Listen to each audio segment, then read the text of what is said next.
Hey there, and welcome to Crime for Sleep. I know you're having trouble falling asleep, so let me keep you company with true crime stories from around the world. Before we dive in, I'm curious, where did you first hear this one? If you enjoy these stories, don't forget to like, comment, and subscribe. Now get comfortable, and let's get into tonight's case. Story 1.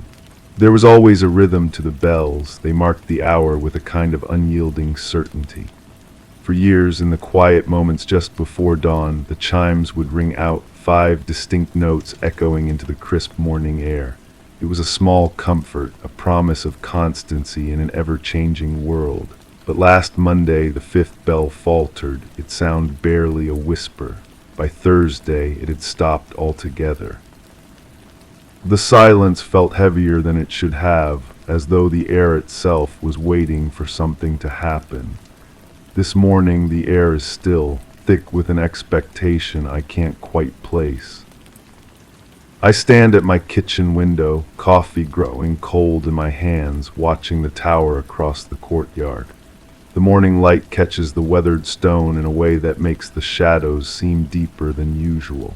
I've been staring at that same view for 3 years now, ever since I moved into this apartment after the incident at the old place. The routine had become sacred to me. Wake at 5:15, coffee by 5:20, bells at 5:30, order from chaos. The tower keeper disappeared 6 days ago. That's what I tell myself anyway. That's the version that makes sense. He was an older man, maybe 65, with calloused hands that spoke of decades working with metal and stone. I'd see him sometimes in the early mornings, a figure moving purposefully up the narrow stairs that wound around the tower's exterior. He'd nod if our eyes met across the courtyard, a brief acknowledgement between two people who understood the importance of routine. The police came on Tuesday. I watched from this same window as they climbed those stairs, their voices carrying across the still air. They found his tools scattered on the platform, his coat folded neatly on the stone ledge. No signs of struggle, they said later. No note, just an empty space where a man used to be. I told them what I knew, which wasn't much. He arrived every morning around 5:45. He worked methodically, checking the mechanisms, oiling the gears. He was reliable, predictable, the kind of man who doesn't just vanish. But even as I spoke to the officers, something felt wrong about my own words. They sounded rehearsed, like lines I'd practiced without realizing it. The first contradiction came that afternoon. I was sorting through mail when I found a receipt in my jacket pocket, coffee and a pastry from the shop near the tower.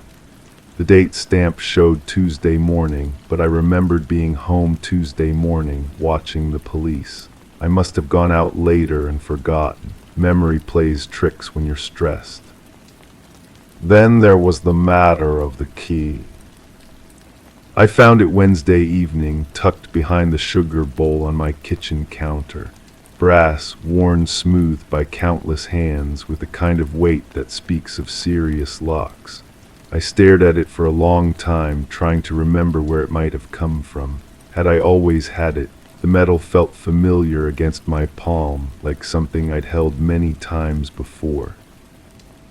That night I dreamed of climbing stairs. Stone steps, narrow and steep, spiraling upward into darkness. My legs ached with the effort, but I kept climbing, driven by some urgent need I couldn't name. The smell of machine oil filled my nostrils, mixed with something else, something organic and unsettling. I woke with the taste of metal in my mouth. The second version of events doesn't announce itself all at once. It seeps in through the cracks of the first, like water finding its way through stone. It whispers that maybe I knew the tower keeper better than I admitted. Maybe our relationship wasn't limited to polite nods across a courtyard. In this other version, I remember conversations. His voice, gravelly from years of shouting over the bells, telling me about the mechanisms, how the weights had to be perfectly balanced, how the timing was everything, how one small disruption could throw the whole system into chaos. People don't understand, he might have said, how delicate it all is, how easily it can break. But did he actually say that, or am I constructing memories from fragments of dreams and half-formed thoughts? I find myself standing at the window more often now, studying the tower.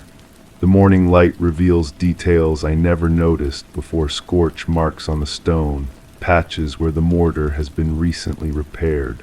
There's a window about halfway up that I could swear used to have glass in it. Now it's just an empty frame, dark as a missing tooth. The brass key seems to grow heavier in my pocket.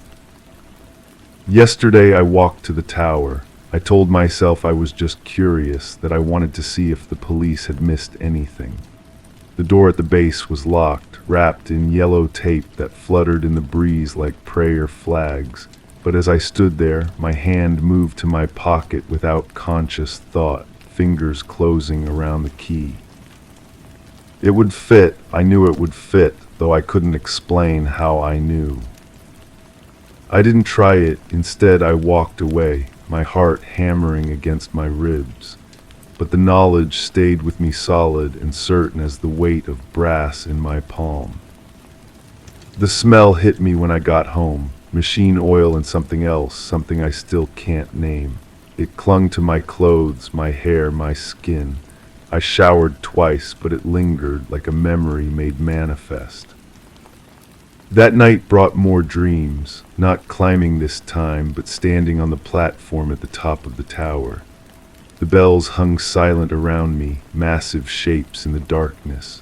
Below, the courtyard spread out like a map of my life, my apartment window glowing warm and yellow, the path I walked to work, the bench where I sometimes sat with my evening coffee.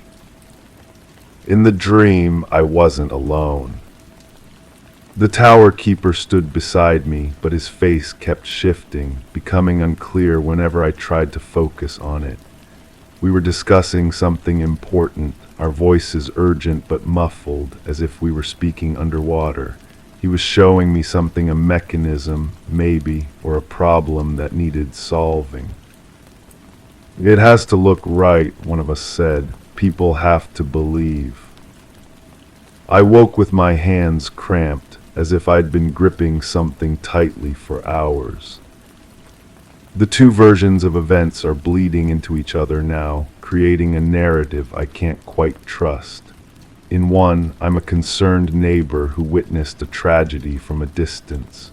In the other, I'm something else entirely, a participant, maybe, or an accomplice to circumstances I can't fully remember.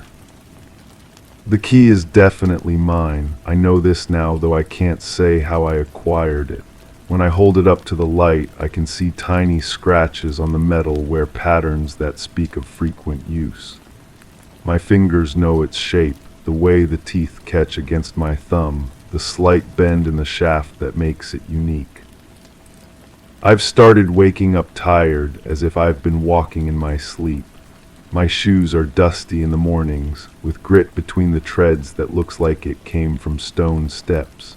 Sometimes I find traces of oil under my fingernails, dark crescents that smell of machinery and time.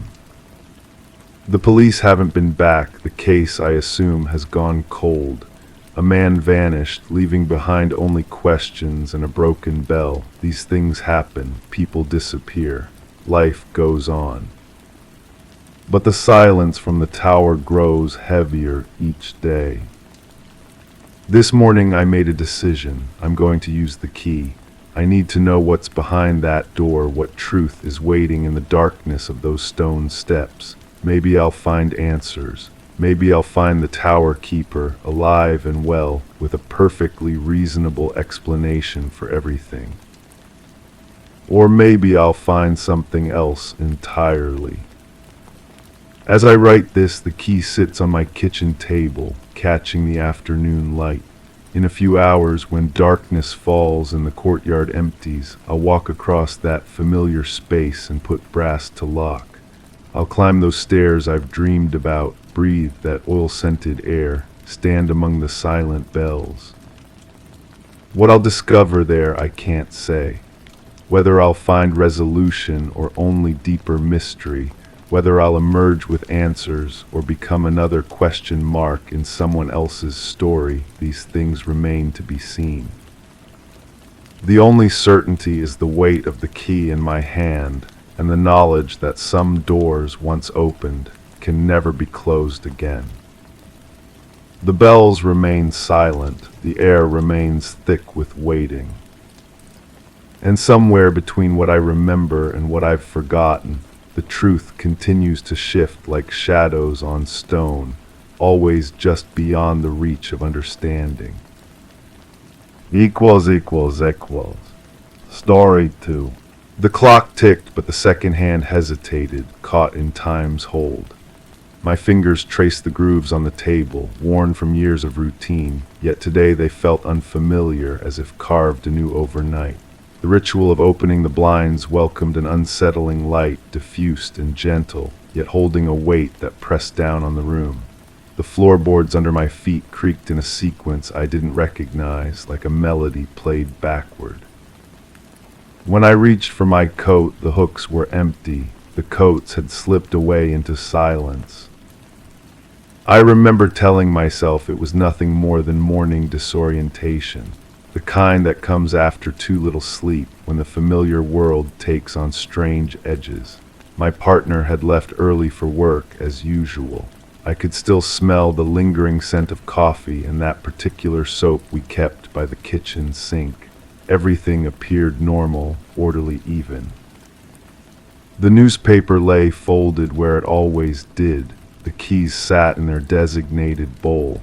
The photographs on the mantel smiled back at me with their frozen expressions of better days. But something had shifted overnight, not moved exactly, but transformed in some indefinable way. The morning light fell differently across the carpet, creating shadows where none should exist. I found myself walking more carefully, as if the floor might give way beneath me.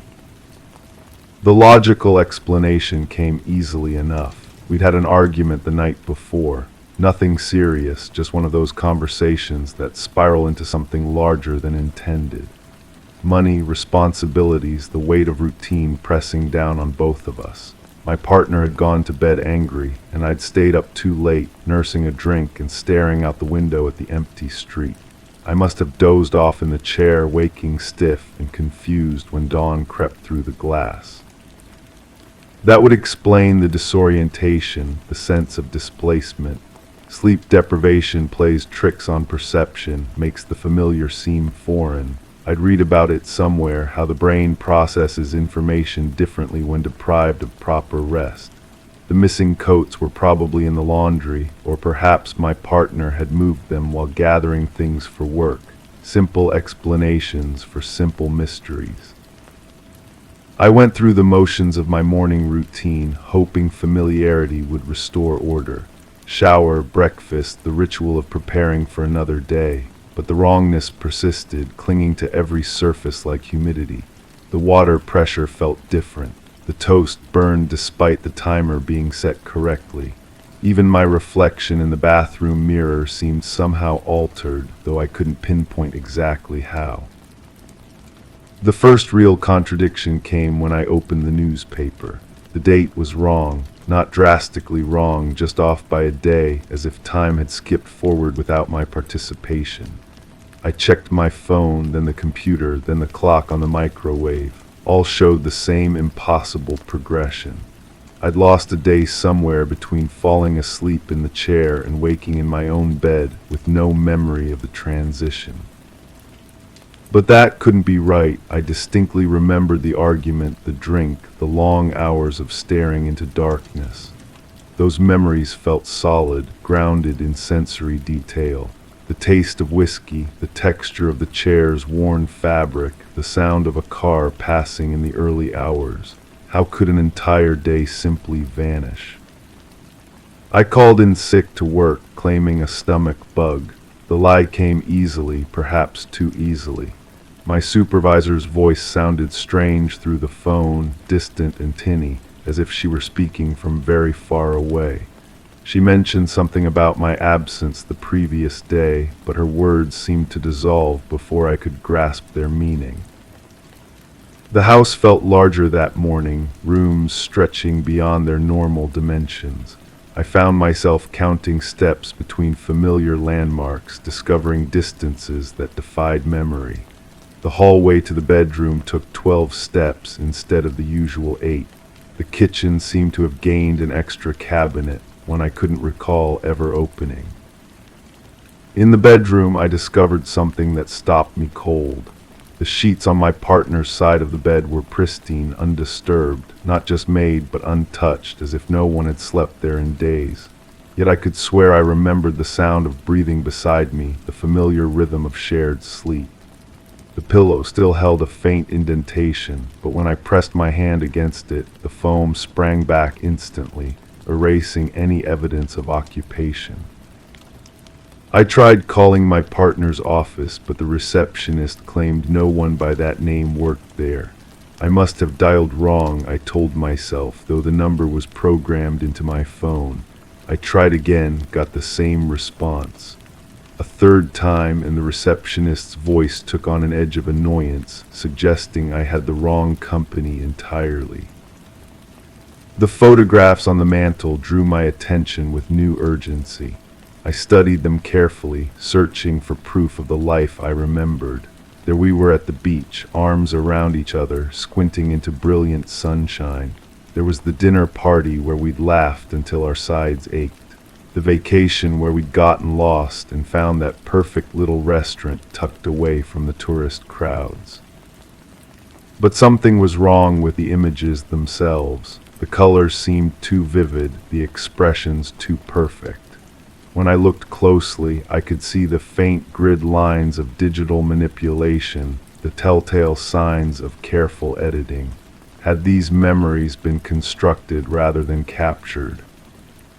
A wave of nausea rolled through me, followed by a sensation I can only describe as temporal vertigo. The room seemed to tilt, and for a moment I saw it from a different angle entirely. The furniture was arranged differently, covered in dust sheets like a house long abandoned. Sunlight streamed through windows that should have been blocked by the neighbor's fence. The smell of decay and neglect filled my nostrils. Then the moment passed and everything snapped back to normal, or what I'd thought was normal.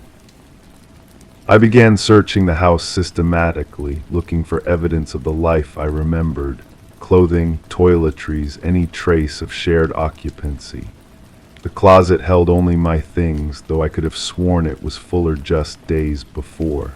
The medicine cabinet contained only my prescriptions, my toothbrush, my razor. Even the towels seemed wrong, too new, too perfectly arranged. In the kitchen, I opened the refrigerator and found it stocked for one person. Single servings, individual portions, nothing that suggested shared meals or coupled living. Yet I distinctly remembered shopping together, the careful negotiation of preferences and dietary restrictions that comes with long partnership. I could taste the meals we'd shared, feel the warmth of companionship across the dinner table. The basement drew me downward with gravitational inevitability. I rarely went down there, leaving that space to my partner's hobbies and storage needs. But today something pulled me toward the wooden steps, their familiar creak now sounding more like a warning than a welcome. The basement was empty, not just clean but hollow, as if it had never been occupied. No workbench, no stored boxes, no evidence of human activity. Just bare concrete walls and a single bulb casting harsh shadows into every corner. The air smelled of nothing at all, which somehow felt more disturbing than any scent of decay or abandonment. I stood in that empty space and felt reality fracture around me. Two versions of truth existed simultaneously, each demanding acceptance while contradicting the other. In one version, I was a person emerging from a relationship's end, perhaps dealing with the aftermath of separation or loss in ways my mind wasn't ready to accept. The missing belongings, the altered spaces, the confused memories all pointed toward a reality I was psychologically unprepared to face. But in the other version, something far stranger was occurring. The house itself seemed to be erasing evidence of shared occupancy, rewriting history in real time. The photographs that showed signs of manipulation, the impossible changes in familiar distances, the receptionist who claimed my partner had never existed. This suggested not psychological denial, but something that defied rational explanation entirely. I climbed back upstairs, each step feeling like a choice between competing realities. In the living room, I sat in the chair where I'd spent that long night, trying to reconstruct the sequence of events. But even that memory was becoming unstable, shifting like sand beneath examination. Had there really been an argument, the more I focused on it, the less substantial it became. I could remember the emotion, the sense of conflict and resolution, but the actual words seemed to slip away whenever I tried to grasp them. Even the taste of whiskey was fading, replaced by something else, something metallic and cold. The phone rang, startling me from my reverie. I answered without checking the caller ID, desperate for any connection to external reality. The voice on the other end was familiar yet strange, asking about my well-being with a concern that felt both genuine and rehearsed. They mentioned seeing me the previous day, described conversations I couldn't remember having. When I tried to place the voice, to attach it to a face or relationship, my mind came up empty. After hanging up, I realized I couldn't even remember what we discussed. The conversation had dissolved the moment it ended, leaving only the lingering sense that something important had been communicated. Evening approached with unnatural speed, as if the day had been compressed or edited. I found myself standing at the window, watching shadows lengthen across a street that looked subtly different from the one I remembered. The houses seemed rearranged, their positions shifted just enough to create a sense of wrongness without obvious explanation. That night I lay in bed listening to the house settle around me, but the sounds were all wrong, creaks and sighs that spoke of different architecture, different history. I reached across to the other side of the bed, half expecting to find warmth and breathing presence. Instead, my hand encountered only cool sheets and empty space. Yet I could swear I felt something there, not physical presence, but the ghost of companionship, the echo of shared sleep and whispered conversations. The pillow beside me held no indentation, but when I closed my eyes, I could hear phantom breathing, feel the subtle shift of mattress springs under invisible weight. Sleep, when it finally came, brought dreams that felt more real than waking. In them the house was full of life and laughter, every room occupied by memories that blazed with vivid detail. I saw myself cooking for two, having conversations that sparkled with wit and affection, sharing the small intimacies that make life meaningful. But even in the dream, I knew something was wrong. The other person's face remained always slightly out of focus, their voice just beyond the edge of recognition. I woke to find the clock had stopped entirely, its hands frozen at an impossible time. The morning light felt different again, more diffuse, as if filtered through layers of unreality. And in that uncertain dawn, I realized that the question wasn't what had happened to my partner or our shared life. The question was whether any of it had ever existed at all, or whether I was living in the space between memory and imagination, where truth becomes negotiable and reality bends to accommodate the stories we tell ourselves to survive. The empty coat hooks watched me dress, their silence more eloquent than any explanation I might construct. Whatever truth lay buried beneath the surface of my experience, it remained just out of reach, hovering between possibility and proof, leaving me suspended in a mystery that might never resolve itself into anything as simple as fact. Equals. Story 3. The old clock ticked steadily in the corner, a gentle metronome against the muffled silence of the room. The afternoon sun filtered through the lace curtains, casting intricate patterns on the worn wooden floor. Yet strangely, no shadow accompanied the antique rocker that swayed gently back and forth in the center of the room. The air was thick with the scent of dust and something sweetly pungent, a combination that seemed to cling to the walls. As I stepped further inside, the subtle creak beneath my feet was amplified, echoing like a whisper meant for no ears but mine. Something in the quiet felt misplaced, a subtle dissonance waiting to be discovered. I reached for the chair's arm, my fingers finding the smooth groove worn by countless hands. The wood is warm, though no one has sat here for hours, days. I'm not certain anymore how long it's been since I first entered this room, first noticed the wrongness that pulses beneath its surface like a second heartbeat. The motion stops when I touch it. My notebook lies open on the small table beside the window, pages filled with observations that seem less reliable each time I read them. The handwriting shifts between careful script and hurried scrawl, as if different versions of myself had taken turns recording what I witnessed, or thought I witnessed. Day unknown, the chair moves on its own. No drafts detected, no structural issues with the floor. Later spoke with the neighbor. She mentioned hearing voices through the walls, but the apartment has been empty for weeks. Correction, months.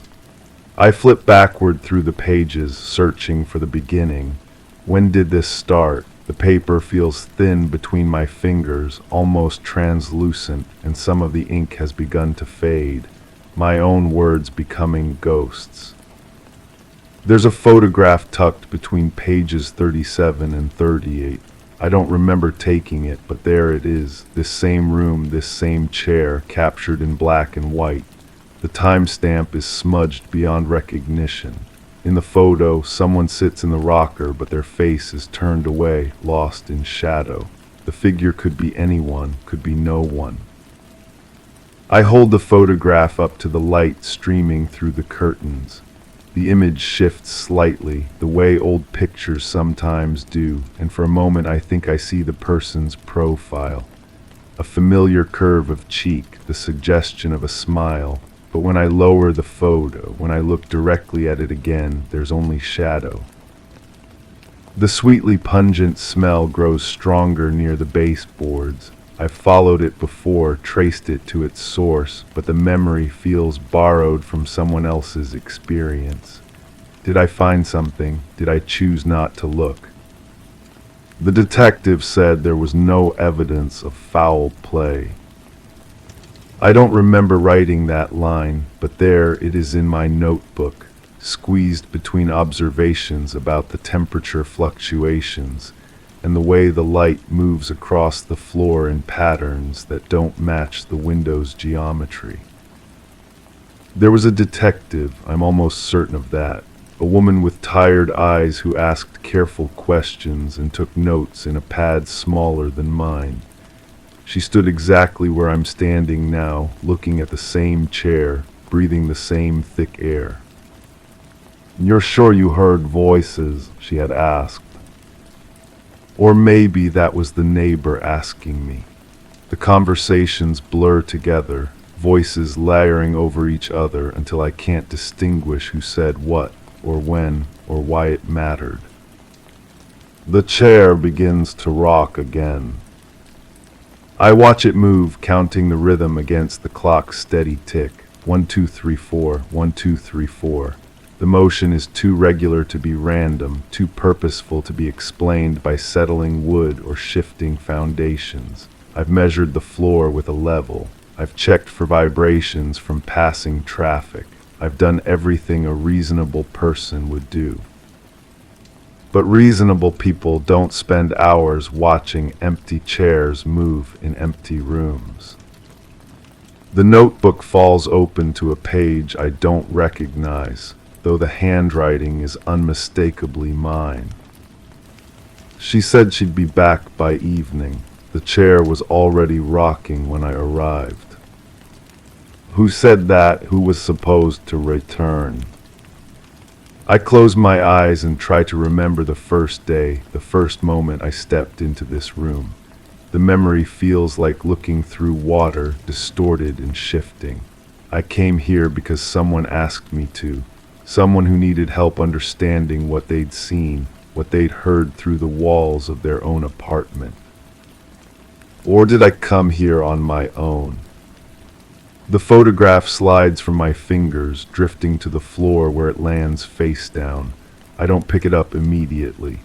Instead, I watch the chair continue its steady rhythm, hypnotic and wrong and somehow familiar.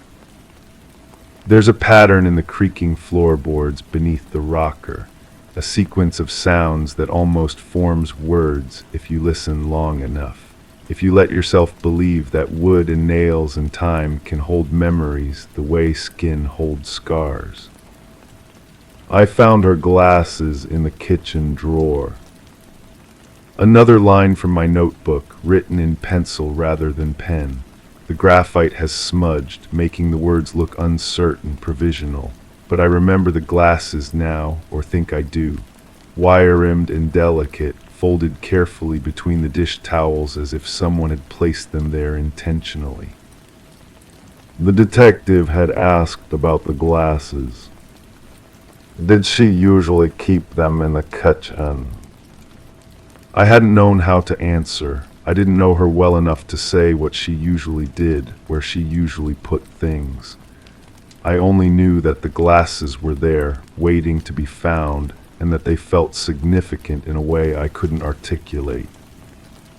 The chair stops rocking. The silence that follows is heavier than before, weighted with expectation. I hold my breath, listening for something I can't name. The clock continues its steady tick, but even that sounds different now, hollow and distant. I pick up the photograph from the floor. When I turn it over, the image has changed. The chair is empty now, casting a shadow that extends beyond the frame's edge. But that's impossible. Photographs don't change. Light doesn't lie. Unless I'm remembering wrong. Unless there were two photographs, and I've confused them in my mind the way I've confused conversations. The way I've confused days with nights and questions with answers. The neighbor's voice echoes in my memory. She was such a quiet person, never any trouble. Past tense, always past tense. But who was quiet, who never caused trouble? The details slip away even as I try to grasp them, like trying to hold water in cupped hands.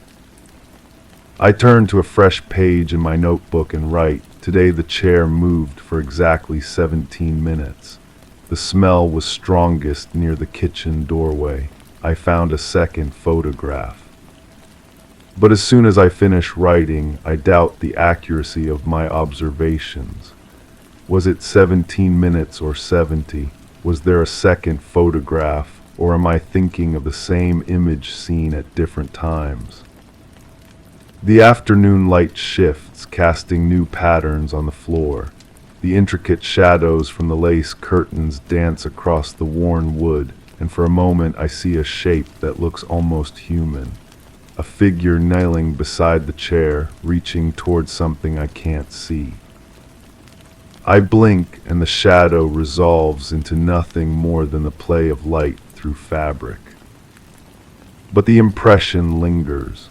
The sense that someone else has been in this room, has knelt on this floor, has searched for something with the same desperate patience that drives me to return here day after day. The detective found no signs of struggle. The apartment was neat, undisturbed.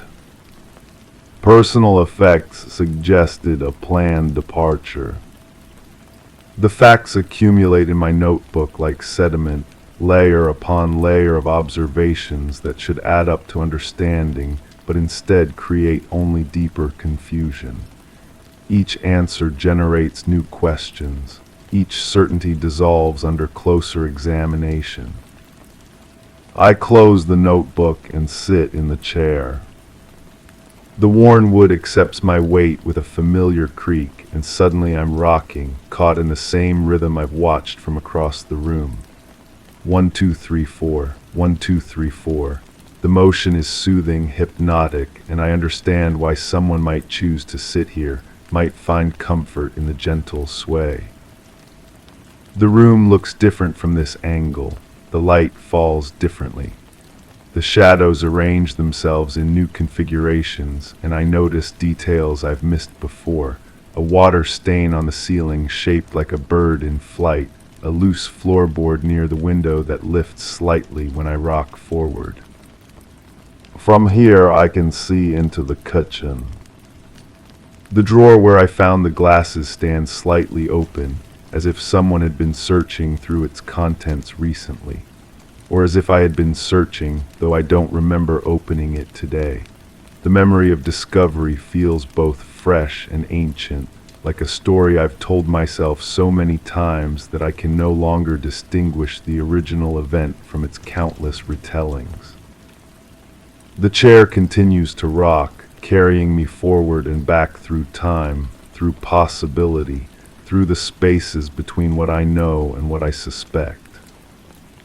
I think about the detective's questions, the neighbor's observations, the careful way everyone spoke about the woman who lived here, as if she were made of glass, as if speaking too directly about her absence might shatter something fragile and necessary. But what if the fragile thing was already broken? What if I'm sitting in the ruins of something that ended before I arrived, trying to reconstruct meaning from fragments that were never meant to fit together? The rocking stops. I open my eyes, though I don't remember closing them, and find that the light has changed.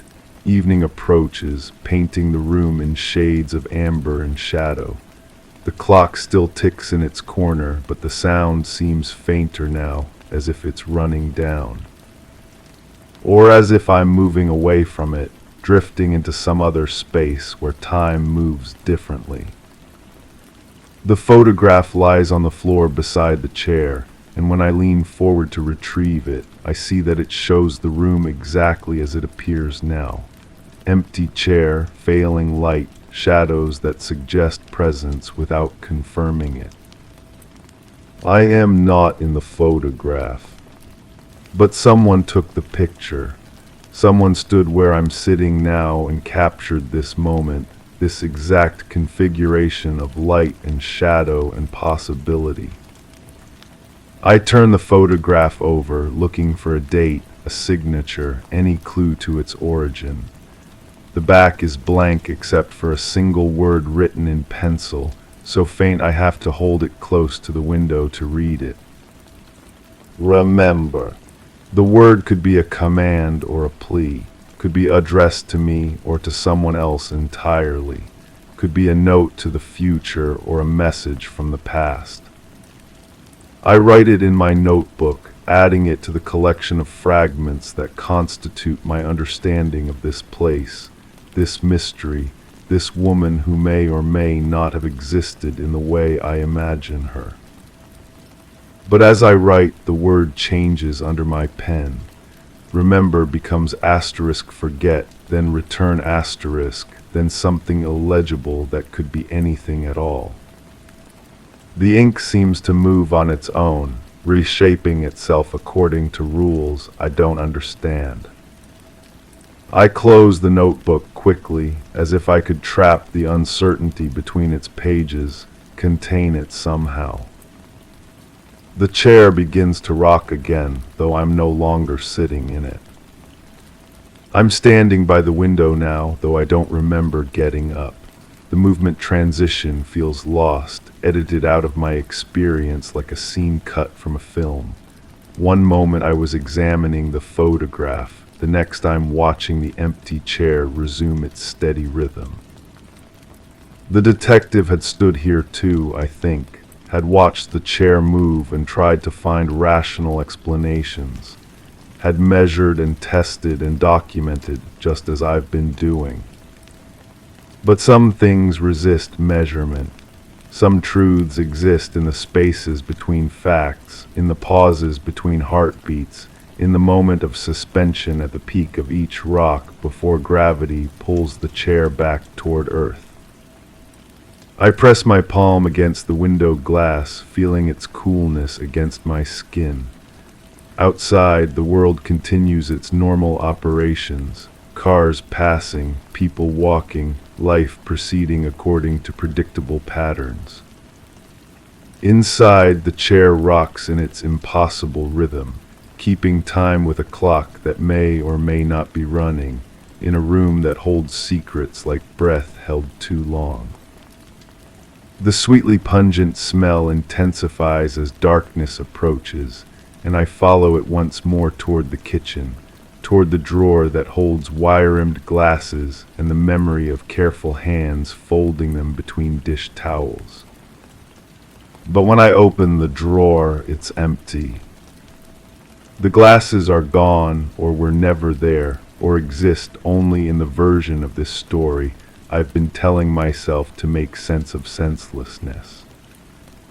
I return to the chair, to the notebook, to the photograph that shows different things each time I look at it. The woman who lived here, who may still live here in ways that transcend physical presence, remains as elusive as ever. I know her through absence, through the spaces she's left behind, through the chair that rocks with the memory of her weight.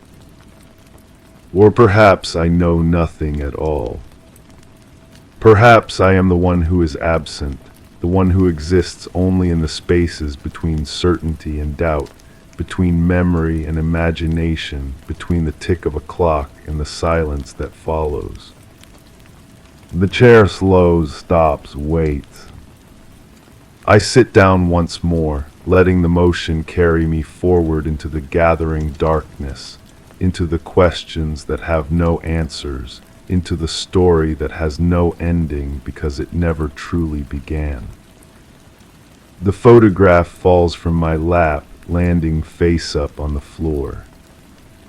In it, I see myself sitting in the chair, rocking gently, eyes closed, lost in thought or dream or the peculiar suspension between waking and sleep that this room seems to encourage. But I am holding the photograph. I am looking at myself, caught in an infinite regression of observation and observed, watcher and watched, until the distinction becomes meaningless. The clock ticks on, marking time that may be moving forward or backward or not at all, in a room where shadows cast themselves and chairs rock with the weight of absence, where every answer leads to deeper questions and every certainty dissolves under the gentle, relentless pressure of doubt. I close my eyes and let the motion carry me wherever it will, into memory or possibility or the space between them where truth might exist, patient and elusive as the scent that clings to these walls, waiting to be discovered or forgotten or transformed into something else entirely. The chair rocks on. The mystery remains.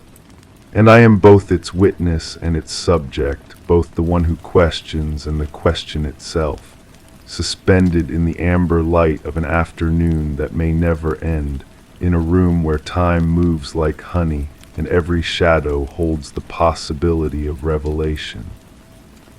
Or deception, or both, equals. Story 4. It wasn't unusual for the window to be ajar in the evenings. Most nights the breeze found its way inside, disturbing the dust on the books and teasing the curtains into motion. I never bothered to latch it shut. The creaking hinges added a comforting rhythm to the silence. Occasionally I noticed a few leaves on the windowsill, placed like forgotten notes, though I never saw where they came from. The neighbor's dog often barked at something unseen across the fence, but I assumed it was just the shadows dancing on the grass. I left the window open again last night. The night was warm and I liked the fresh air. The leaves themselves tell a different story now that I examine them closely. 3 oak leaves, still green at the edges but browning toward their centers, arranged in a careful line along the painted wood. Oak trees don't grow in my yard. The nearest one stands 2 houses down, beyond the stone wall that separates the properties. These leaves would have had to travel quite a distance to find their way to my 2nd-story window, unless someone placed them there deliberately.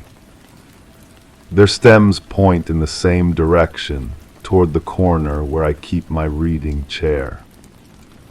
That reading chair holds the impression of my body even when I'm not sitting in it. The burgundy leather has softened over the years, molding itself to my shape like a second skin. I bought it after moving into this house, thinking it would be the perfect spot to spend quiet evenings with a book and a cup of tea. The chair faces the window at an angle that allows me to see both the yard and the street beyond. From this vantage point, I can observe the comings and goings of the neighborhood without being obvious about it. Lately, though, I've begun to feel like the observation flows in both directions. The teacup on the side table holds a mystery of its own. I remember making chamomile tea before settling down to read, but the cup contains only cold water now. No tea bag, no honey residue along the rim, just clear water that tastes faintly of minerals. I've been forgetting things more often recently, small details that slip away like mist. Perhaps I never made the tea at all, only imagined the ritual of boiling water and steeping the fragrant leaves. Memory has a way of filling in gaps with what should have happened rather than what actually did. The book lying open in my lap bears no resemblance to what I thought I was reading. The pages show a technical manual about electrical systems, dense with diagrams and terminology I don't understand.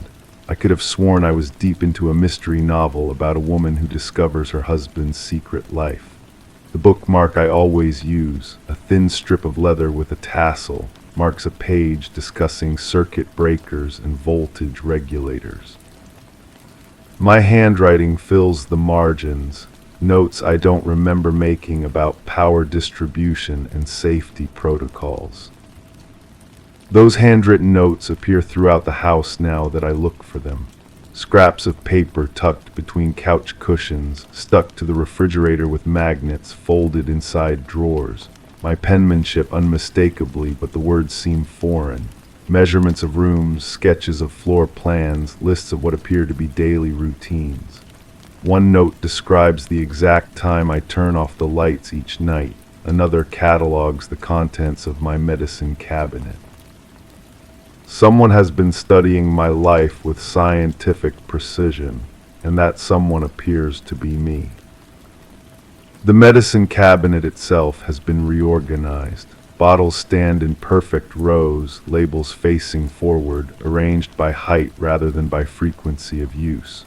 I've always been somewhat neat, but this level of organization feels compulsive, almost clinical. The prescription bottles bear my name, but I don't recall taking most of these medications. Sleep aids, anxiety medication, something for memory enhancement. The dates on the labels span several months, suggesting a gradual accumulation of pharmaceutical solutions to problems I didn't know I had. My reflection in the bathroom mirror seems to be aging faster than the rest of me. The face looking back shows new lines around the eyes, a tightness in the jaw that wasn't there before. I've been clenching my teeth at night, evidenced by the soreness in my jaw each morning and the way my molars fit together differently now. The mirror itself has been cleaned recently, too recently, because I never clean mirrors. Water spots and toothpaste specks usually accumulate for weeks before I notice them enough to wipe them away. The photographs on my dresser have been rearranged as well. Family pictures that once clustered together in casual groupings now stand in rigid formation, like soldiers at attention. Some faces have been turned away from others, as if the subjects were having arguments across the frames. One photograph, which used to show me with my sister at a holiday gathering, now displays only my half of the image. The other half has been carefully cut away, leaving a jagged edge where she used to stand. The scissors responsible for that cutting lie in the kitchen drawer, still flecked with the glossy residue of photograph paper. I don't remember using them, but the evidence speaks clearly. Other photographs have been similarly edited, faces removed with surgical precision, leaving me isolated in frames that once held groups. The discarded halves and quarters of images rest in the trash can beneath coffee grounds and banana peels, like dismembered memories decomposing with the organic waste. The kitchen itself has become a laboratory of routine. Every utensil has its designated place, marked with small pieces of tape that weren't there before. The coffee maker sits at an exact angle to the counter's edge, measured and remeasured until it achieved some perfect alignment I don't remember caring about. Inside the refrigerator, food items are arranged with the same obsessive precision, expiration dates facing forward, heights coordinated like a grocery store display. The grocery receipts tucked into my purse tell a story of purchases I don't recall making. Cases of bottled water, industrial quantities of batteries, multiple flashlights, and enough canned goods to survive a siege. The dates on these receipts correspond to days I thought I spent quietly at home, reading or tending to small household tasks. According to this paper trail, I've been preparing for something, stockpiling supplies with the methodical dedication of someone expecting disaster. The basement, which I rarely visit, has been transformed into a storage facility. Shelves line the walls, loaded with the items from those mysterious shopping trips. Water bottles stacked in perfect pyramids, batteries sorted by size and type, flashlights tested and ready with fresh bulbs. A camping stove sits on a card table along with matches sealed in waterproof containers. Someone has been planning for an extended period without utilities, and the evidence suggests that someone is me. The calendar hanging near the basement stairs has been marked with symbols I don't recognize. Red X marks on certain dates, blue circles on others, and occasional question marks that seem to indicate uncertainty about something. The pattern doesn't correspond to any system I remember implementing, but the symbols are drawn in my handwriting with the same pen I use for grocery lists and appointment reminders. Some dates have been crossed out entirely, as if those days never happened or needed to be forgotten. The appointment reminders themselves have multiplied beyond reason. Sticky notes cover my computer monitor, the bathroom mirror, the coffee maker, and the inside of the front door. Most remind me of basic tasks like locking doors, checking windows, and taking medication. Others reference appointments with people I don't remember scheduling meetings with. The handwriting grows more urgent as the dates progress, with words underlined multiple times and exclamation points that suggest increasing anxiety. My computer's browser history reveals searches I don't remember conducting. Queries about memory loss, home security systems, and how to detect signs of surveillance. Multiple tabs remain open to articles about paranoia, sleep disorders, and the side effects of various medications. The search history spans weeks, showing a gradual progression from casual curiosity about forgetfulness to deep research into more serious psychological conditions. The emails in my inbox include conversations I don't recall having, messages to and from addresses I don't recognize, discussing concerns about my behavior and suggestions for professional help. My own responses, sent from my account with my characteristic writing style, acknowledge problems I don't remember experiencing. I apparently agreed to medication adjustments and therapy sessions that exist only in these digital exchanges. The therapy sessions themselves are documented in a journal I don't remember keeping. A small notebook tucked between couch cushions contains detailed accounts of conversations with a counselor about memory gaps and paranoid thoughts. My handwriting fills page after page with insights and revelations that feel like reading someone else's diary. According to these entries, I've been struggling with these issues for months, developing coping strategies and tracking symptoms with scientific dedication. The symptoms tracked in that journal include the very observations I'm making now. Notes about rearranged objects, mysterious purchases, and the feeling of being watched. The journal presents these experiences as evidence of a deteriorating mental state rather than genuine mysteries to be solved.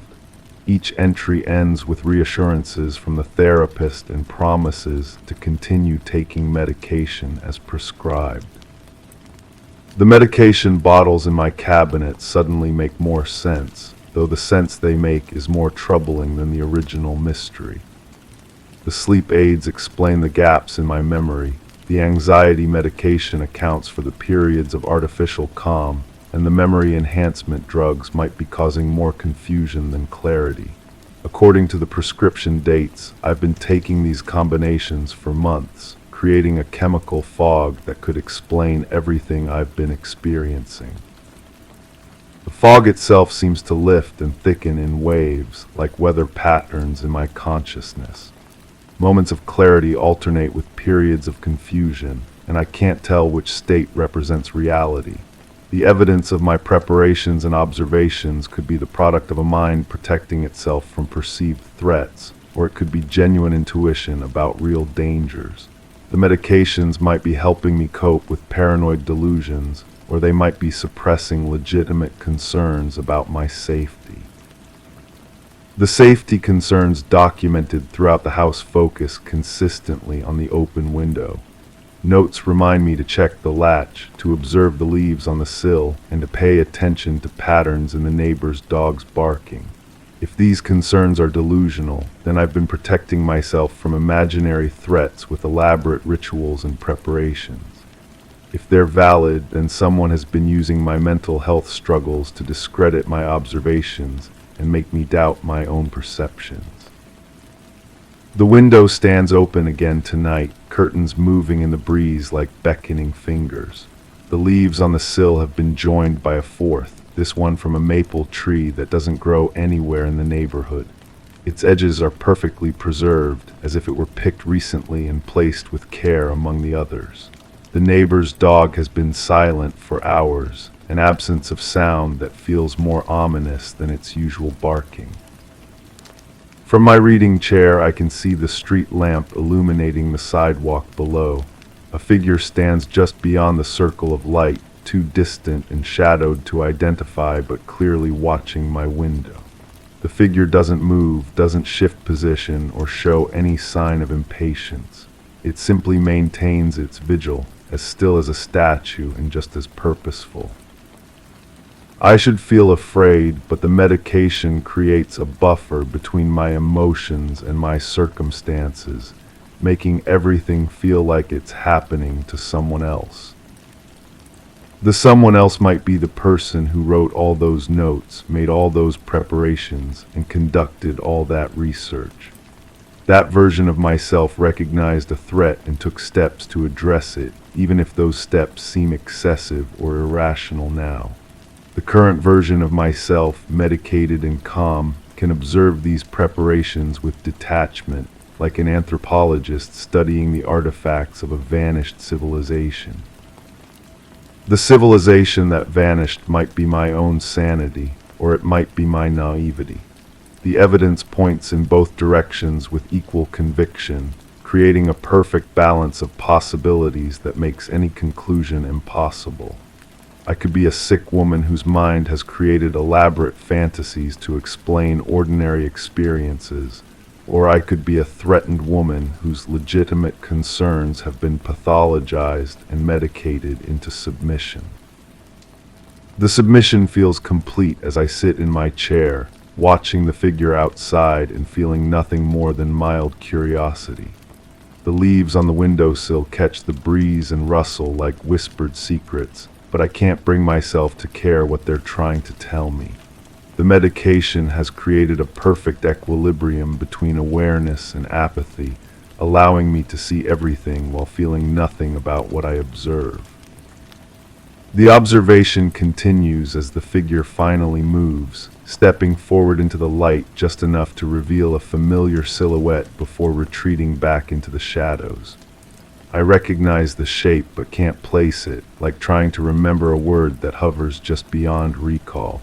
The recognition feels important, but the importance fades before I can grasp it fully, dissolved by the chemical calm that governs my thoughts.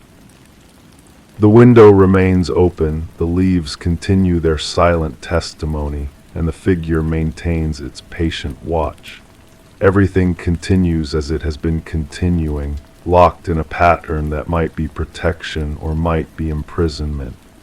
The difference between the two has become academic, a distinction without meaning in the medicated landscape of my current existence. The existence itself feels temporary, like a pause between more significant states of being. I am neither the woman who made all those preparations nor the woman who might need them. I am something in between, suspended in pharmaceutical amber, preserved but not quite alive. The mystery of my circumstances remains unsolved, but the urgency of solving it has been chemically dissolved. The dissolution spreads through everything like ink in water, blurring the edges of certainty and making all possibilities equally valid and equally meaningless. The open window invites the night air to mingle with the artificial atmosphere of my medicated calm, creating a hybrid environment where inside and outside, real and imagined, protective and threatening, all occupy the same space without conflict. Equals. Story 5. The clock chimed, yet no hour was announced. Shadows crawled in the corners, mismatched with the furniture they should trace. The pattern in the rug seemed to ripple, a wave frozen mid-motion. Breakfast sat untouched, still wrapped in muted flavors that refused to be noticed. Yesterday's newspaper lay folded in on itself, headlines inverted, defying my effort to read them. I reached for my coffee cup, the handle warm but the liquid icy, and as I took a sip, there were 3 rings on the table. 3 perfect circles, water marks, coffee stains, the ghost impressions of cups that had been lifted and moved again. I traced one with my finger, feeling the slight dampness that shouldn't exist on wood that appeared dry. The case file sat beside my elbow, manila folder, edges soft from handling. Inside, photographs that never quite showed what I remembered seeing. Statements that contradicted themselves between one reading and the next. Evidence that seemed to shift when I wasn't looking directly at it. I had been a detective once, still was technically. Though the badge felt heavier now, the questions more persistent than any answers I'd managed to collect. The first time I saw her, she was standing in a doorway that led nowhere, or perhaps it led somewhere I couldn't follow. She wore a blue dress, or maybe it was green. The color seemed to depend on the light, on the angle of my observation, on whether I was looking directly or catching glimpses from the corner of my eye. She was always punctual, the neighbor had told me. Always left at the same time, came back at the same time, like clockwork. But clocks, I had learned, were unreliable things. The apartment building stood on a corner where 2 streets met at an angle that defied the city's grid. Inside, hallways branched in directions that shouldn't exist, leading to doors numbered in sequences that made no mathematical sense. I had walked those corridors dozens of times, my footsteps echoing differently each visit, as if the walls were repositioning themselves between my arrivals. Her apartment was on the 3rd floor, or the 4th. The elevator buttons were worn smooth, numbers rubbed away by countless fingers, making it impossible to be certain which floor was which. The superintendent, a man whose age seemed to fluctuate depending on the lighting, had shown me up the first time. "Quiet tenant," he'd said, keys jangling like wind chimes. Never any complaints, paid her rent early every month. "Paid?" I had asked, the past tense.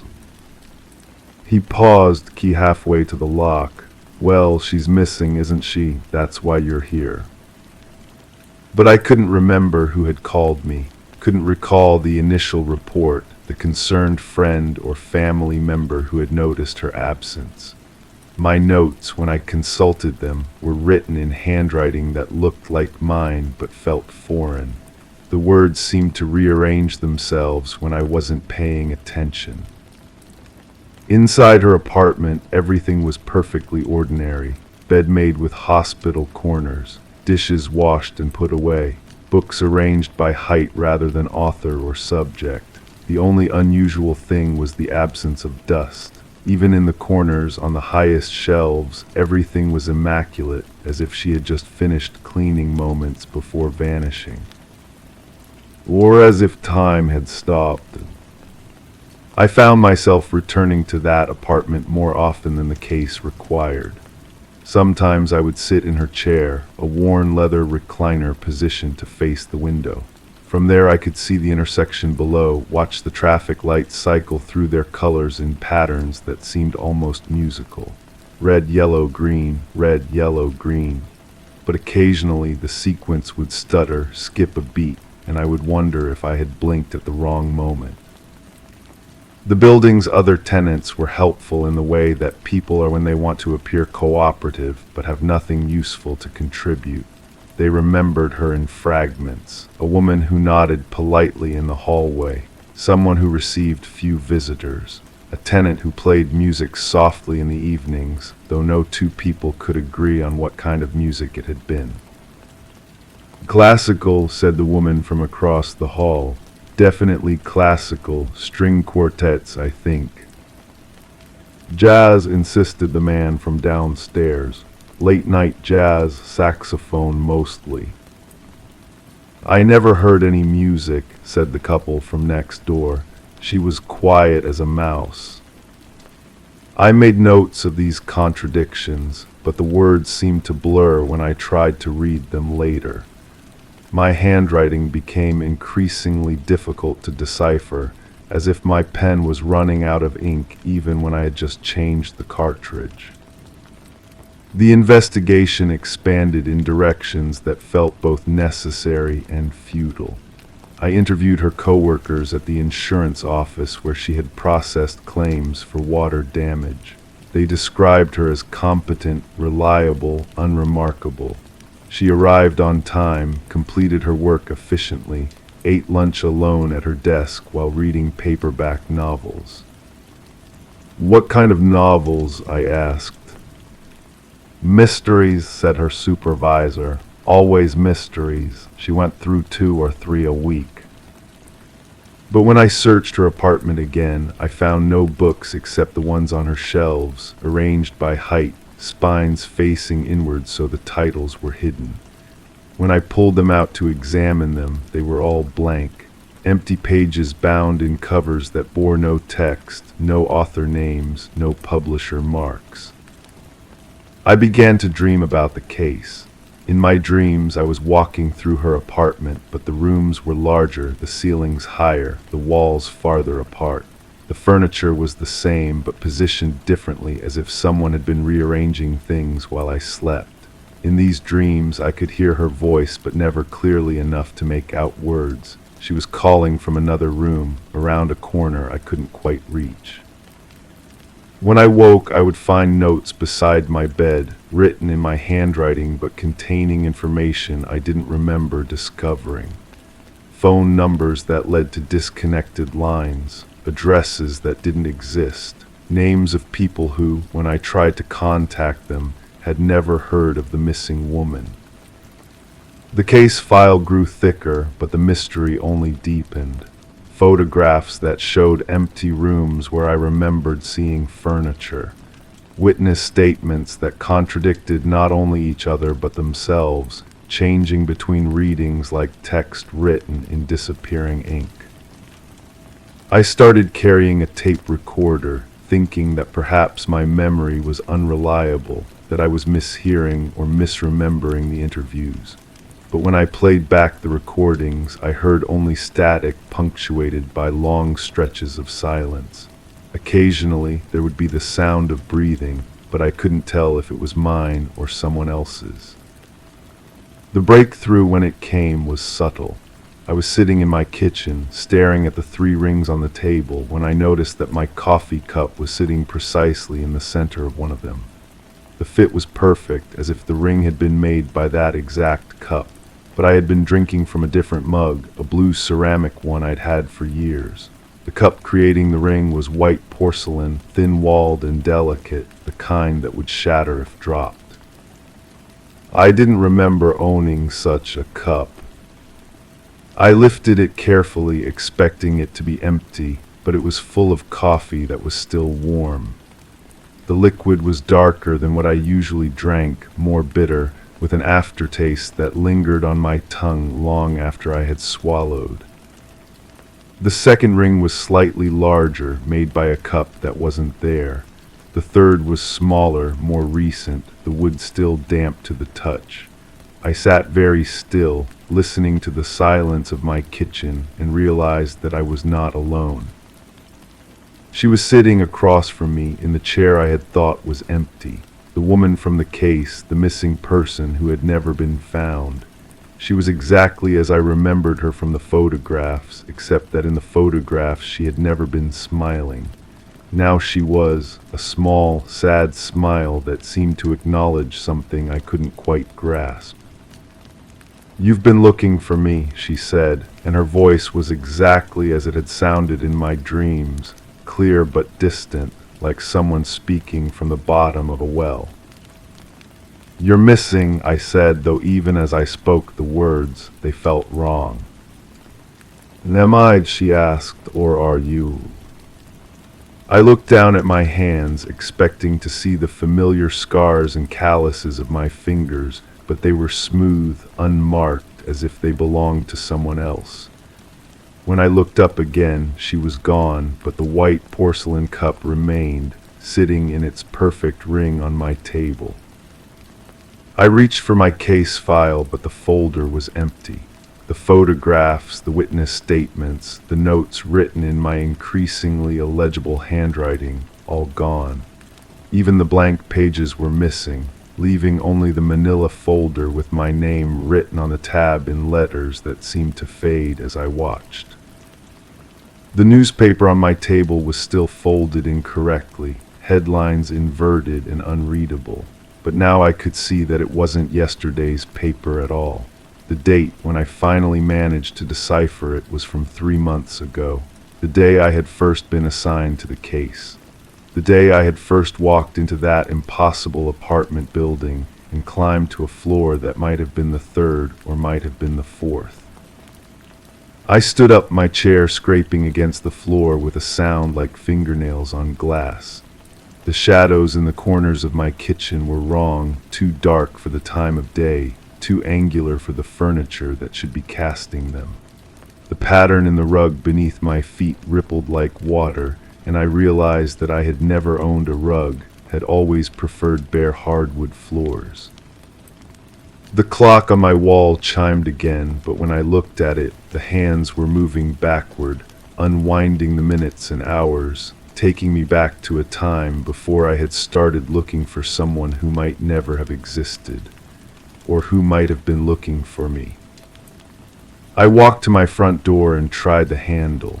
It turned easily, but when I opened the door, I found myself looking into a hallway that belonged to her apartment building, not mine. The walls were painted the same institutional green, the carpet was the same threadbare beige, and the fluorescent lights hummed with the same electrical buzz that had accompanied my every visit. I stepped into the hallway and my door closed behind me with a soft click. When I turned to look back, there was no door there at all, just a blank wall with a faded rectangle where a door frame should have been.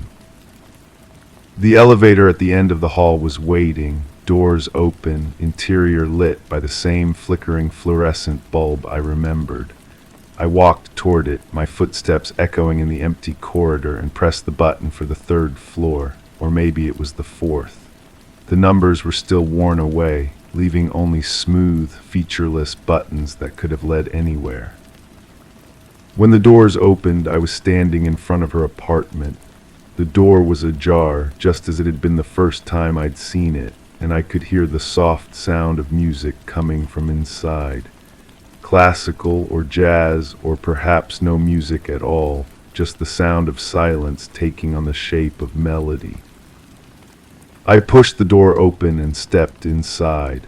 The apartment was exactly as I remembered it, perfectly clean, everything in its place.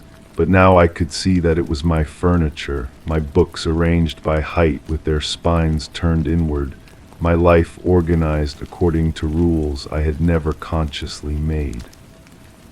She was sitting in the leather chair by the window, the one I had sat in so many times during my investigation.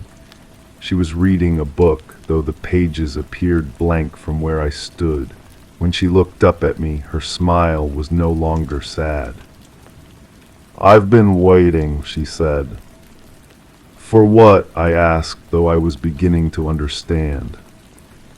"For you to find yourself," she said, and closed the book with a soft thud that sounded like a door closing, like a case being marked solved, like the end of a story that had never really begun.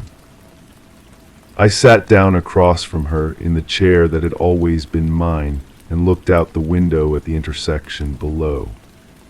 The traffic lights were cycling through their colors in perfect sequence now, red to yellow to green and back again, marking time in a rhythm that finally made sense.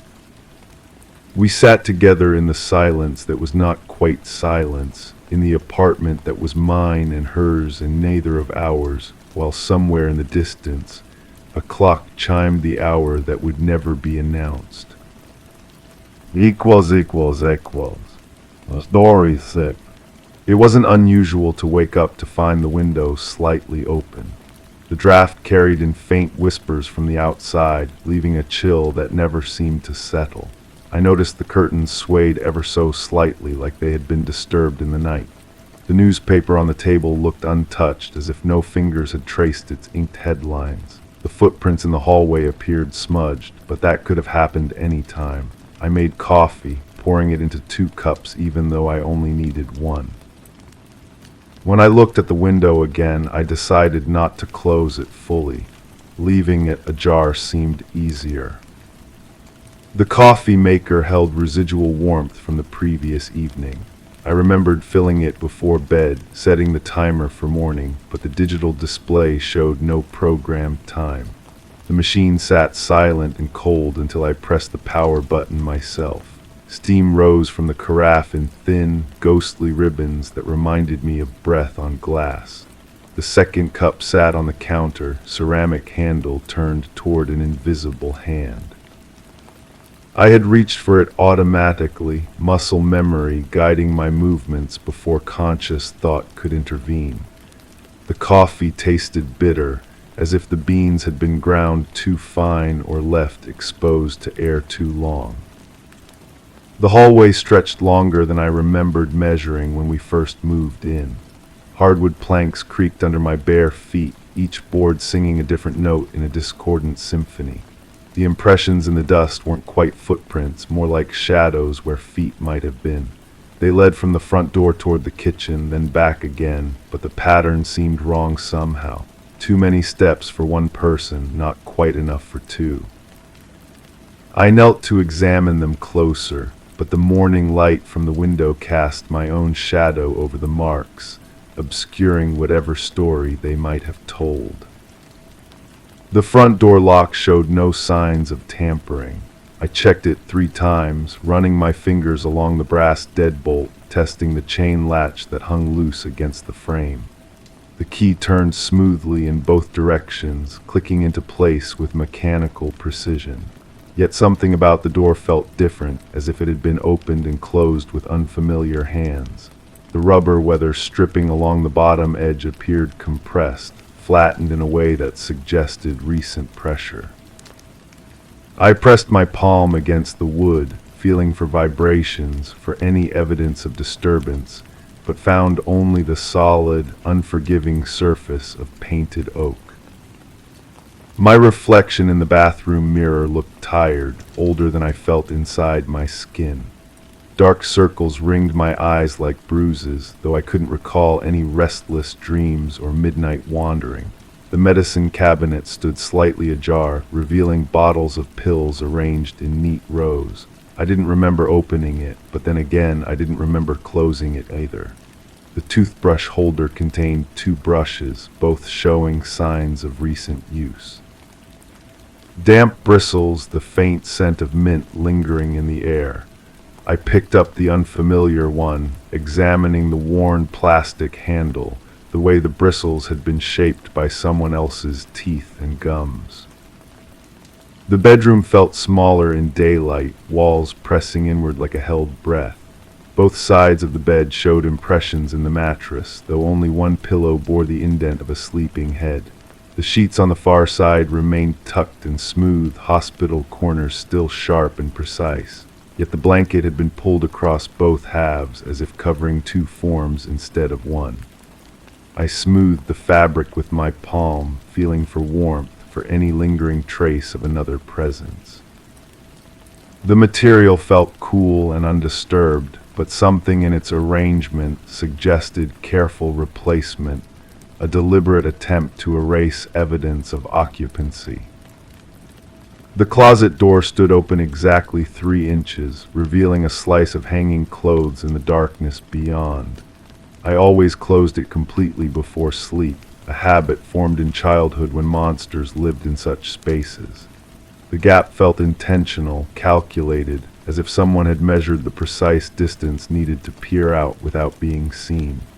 Hangers clinked softly together when I pushed the door wider, metal singing against metal in tiny, crystalline notes.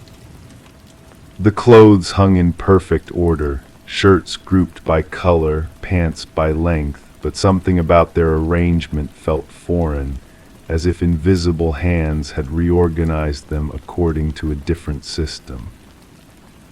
The kitchen window faced east, catching morning light that should have felt warm and welcoming. Instead, the glass seemed to filter the sunshine into something colder, more clinical. Fingerprints smudged the lower panes, but they appeared too large to be mine, pressed against the glass from the outside looking in. I traced one with my fingertip, matching the whorls and ridges to my own skin, but the scale remained wrong, distorted, as if the glass itself had bent the impression into something unrecognizable. The window latch showed scratches around the mechanism, tiny silver scars that caught the light like accusations. The telephone sat silent on its base, red message light dark and unblinking. I lifted the handset, pressing it to my ear to confirm the dial tone's steady hum. The caller ID displayed the last incoming number, but the digits meant nothing to me, arranged in a sequence that felt both foreign and familiar. I had no memory of answering calls, no recollection of conversations that might have taken place in this kitchen, in this house that suddenly felt less like home and more like a stage set waiting for actors to arrive and begin their performance. The refrigerator hummed with electrical contentment, its motor cycling on and off in regular intervals. Inside, food sat arranged with unusual precision. Milk carton turned label forward, eggs nested in perfect rows, leftovers sealed in containers I didn't remember purchasing. The expiration date seemed wrong, too recent for groceries I thought I'd bought days ago, too old for items that appeared fresh and untouched. A bottle of wine sat on the top shelf, cork pulled but not removed, as if someone had started to open it before changing their mind or being interrupted. The living room couch bore the impression of two seated figures, cushions compressed in a pattern that suggested conversation, companionship, shared presence. The television remote lay on the coffee table, batteries warm despite the dark screen. I pressed the power button, and the display flickered to life on a channel I never watched, volume set lower than my usual preference. The program guide showed recently viewed selections that meant nothing to me, a viewing history that belonged to someone else's evening, someone else's choices and preferences. The answering machine blinked with messages I couldn't bring myself to play. The counter showed 3 recordings, each timestamped during hours when I believed myself to be sleeping. I hovered my finger over the play button, but something in the machine's expectant silence warned me away. The messages could wait, would have to wait, because hearing voices from the night hours might confirm suspicions I wasn't ready to face. The machine's red light pulsed like a heartbeat, counting seconds until I found the courage to press play and learn what conversations had taken place in my absence. The basement door remained locked, key hanging on its hook beside the frame. I hadn't been downstairs in weeks, had no reason to venture into that cool, dark space beneath the house. Yet dust patterns on the doorknob suggested recent handling, and the key showed scratches around its teeth that spoke of frequent use. I fitted it into the lock, feeling the mechanism turn with surprising smoothness, as if the tumblers had been kept well-oiled and operational. The stairs descended into shadow, and I found myself listening for sounds from below, for any indication that the basement might not be as empty as I believed. The garden outside the kitchen window showed signs of recent attention. Soil had been turned in neat rows, plants watered and weeded with a care I didn't remember providing. My gardening gloves sat on the back step, dirt embedded in their fabric fingers, though I couldn't recall putting them on or working in the earth. The vegetables grew in perfect lines, staked and supported with a precision that suggested expertise I didn't possess. Someone had been tending this garden, nurturing it through careful, daily attention that required presence and commitment. The mailbox at the end of the driveway contained letters addressed to names I didn't recognize, though they shared my street address. Bills and advertisements, personal correspondence, and official documents, all bearing the correct house number but wrong recipients. I sorted through them with growing confusion, wondering if the postal service had made some systematic error, or if these unknown people had somehow claimed residence in my home, in my life, in spaces I thought belonged only to me. The garage held my car in its usual spot, but the vehicle seemed different somehow, positioned at a slightly altered angle, seat adjusted to accommodate a taller driver. The odometer showed miles I couldn't account for, trips taken to destinations I hadn't chosen. The radio presets had been changed to stations I never listened to, and the glove compartment contained maps marked with routes I didn't remember planning. Someone had been using my car, driving my roads, living portions of my life while I slept or worked or existed in whatever parallel space I occupied when not paying attention. The attic access panel in the hallway ceiling appeared disturbed, insulation fibers scattered on the floor beneath like snow from some interior winter. I had never climbed into that space, had no reason to explore the house's uppermost reaches, yet something about the scattered debris suggested recent activity. A stepladder would be required to investigate further, but I found myself reluctant to discover what might be hidden in the darkness above my head, what evidence of occupancy might be waiting in that cramped, secret space. The water heater in the utility closet showed signs of recent adjustment. Temperature dial turned higher than my usual setting, pilot light burning with a flame that seemed too eager, too bright. The unit's metal housing radiated heat that spoke of increased usage, as if someone had been taking longer showers, using more hot water than one person typically required. Pipes in the walls sang with hydraulic pressure, carrying water to fixtures throughout the house in patterns that suggested multiple users, multiple schedules, multiple lives intersecting in ways I couldn't quite comprehend. The study desk held papers arranged in stacks I didn't remember creating.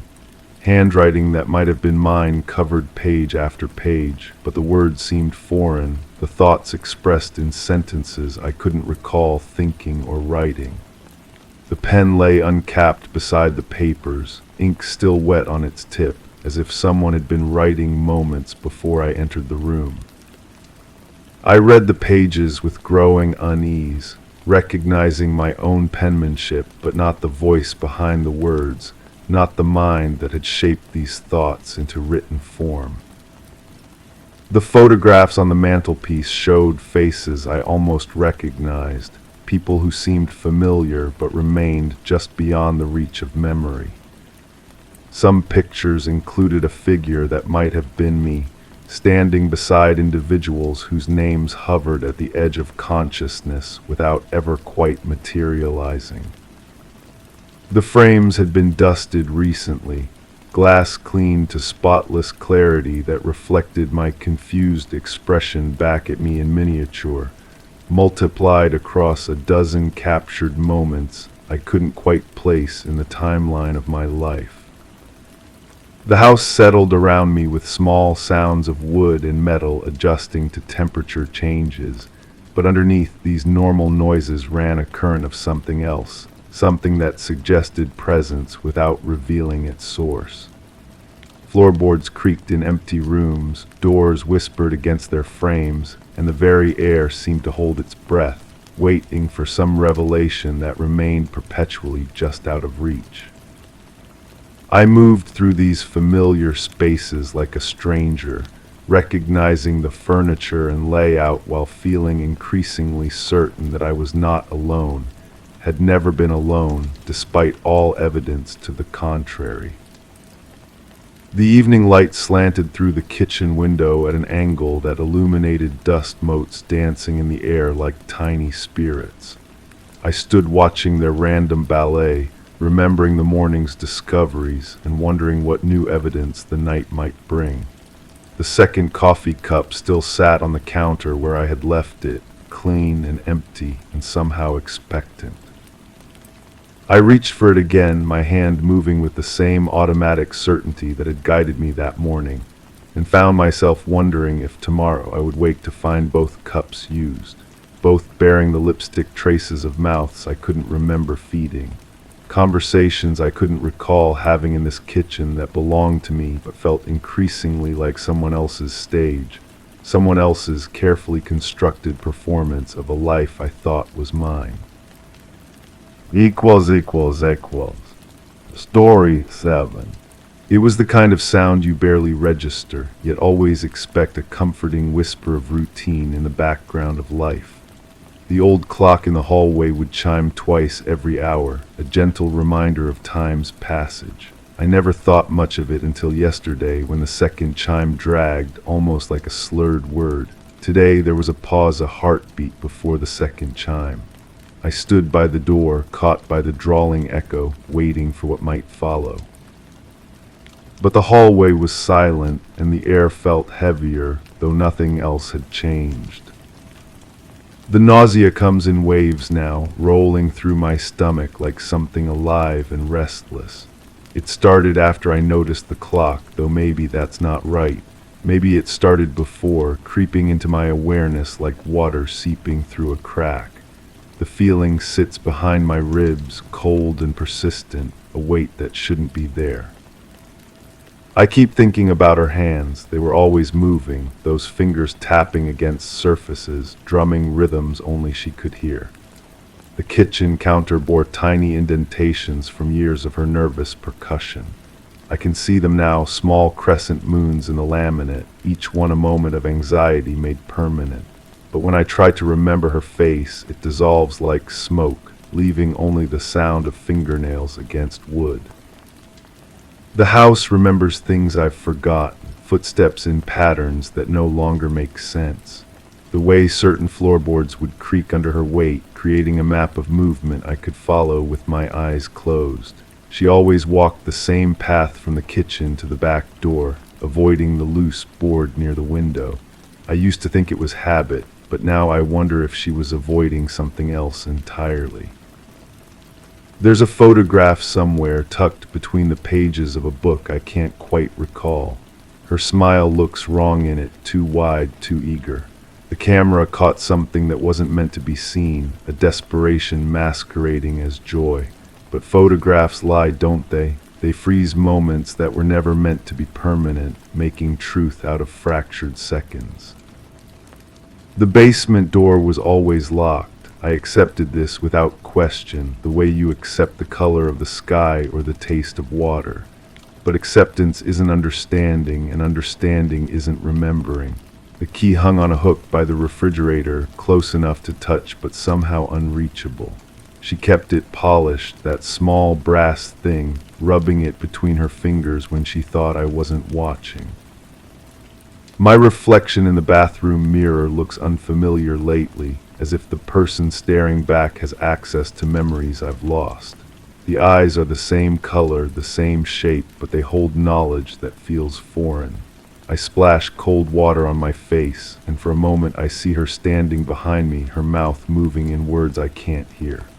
When I turn, there's only the shower curtain, swaying slightly in air that shouldn't be moving.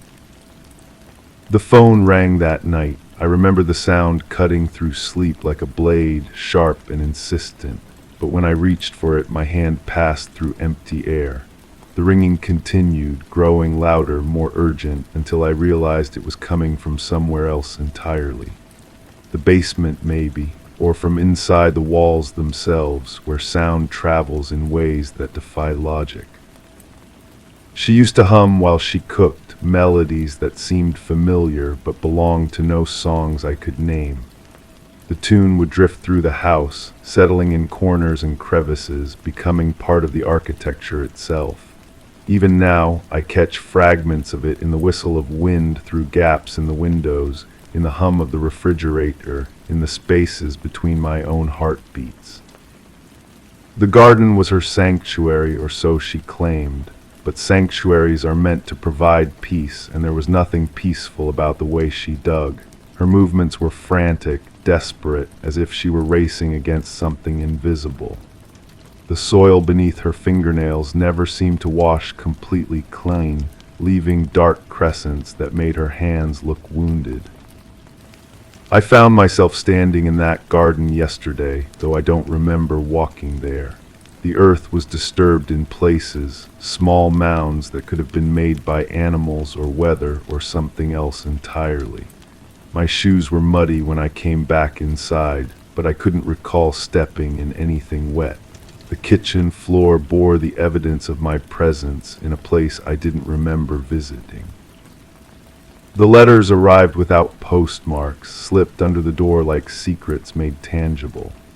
Her handwriting, unmistakable in its careful loops and measured spaces, covered pages with words that made no sense strung together. Apologies mixed with accusations, love letters to someone who might have been me or might have been a stranger. I kept them in a shoebox, but when I looked again, the box was empty except for the lingering scent of her perfume. That clock in the hallway belonged to her grandmother, or so the story went. But stories change in the telling, details shifting like sand in wind. Maybe it was her mother's, or maybe she bought it herself from a shop that no longer exists. The truth feels less important than the weight of its presence, the way it marks moments that might otherwise slip away unnoticed. The police officer had kind eyes, the sort that made you want to confess things you hadn't done.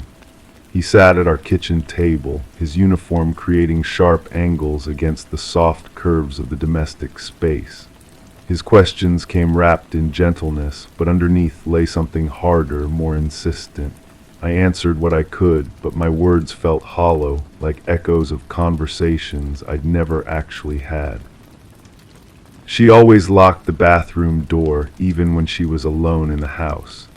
The sound of the bolt sliding home was as regular as breathing, a small ritual of privacy that seemed excessive until it became normal.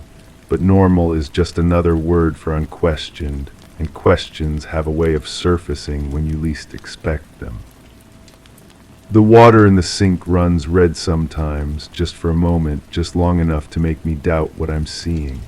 Iron in the pipes, the logical mind suggests, but logic feels fragile in a house where clocks forget how to keep time. I let the water run until it clears, watching the color fade like guilt being washed away. Her laughter used to fill the spaces between words, bright and musical and somehow desperate. But laughter can lie as easily as words, maybe more easily. It's harder to question joy than sorrow, harder to examine happiness for cracks and inconsistencies.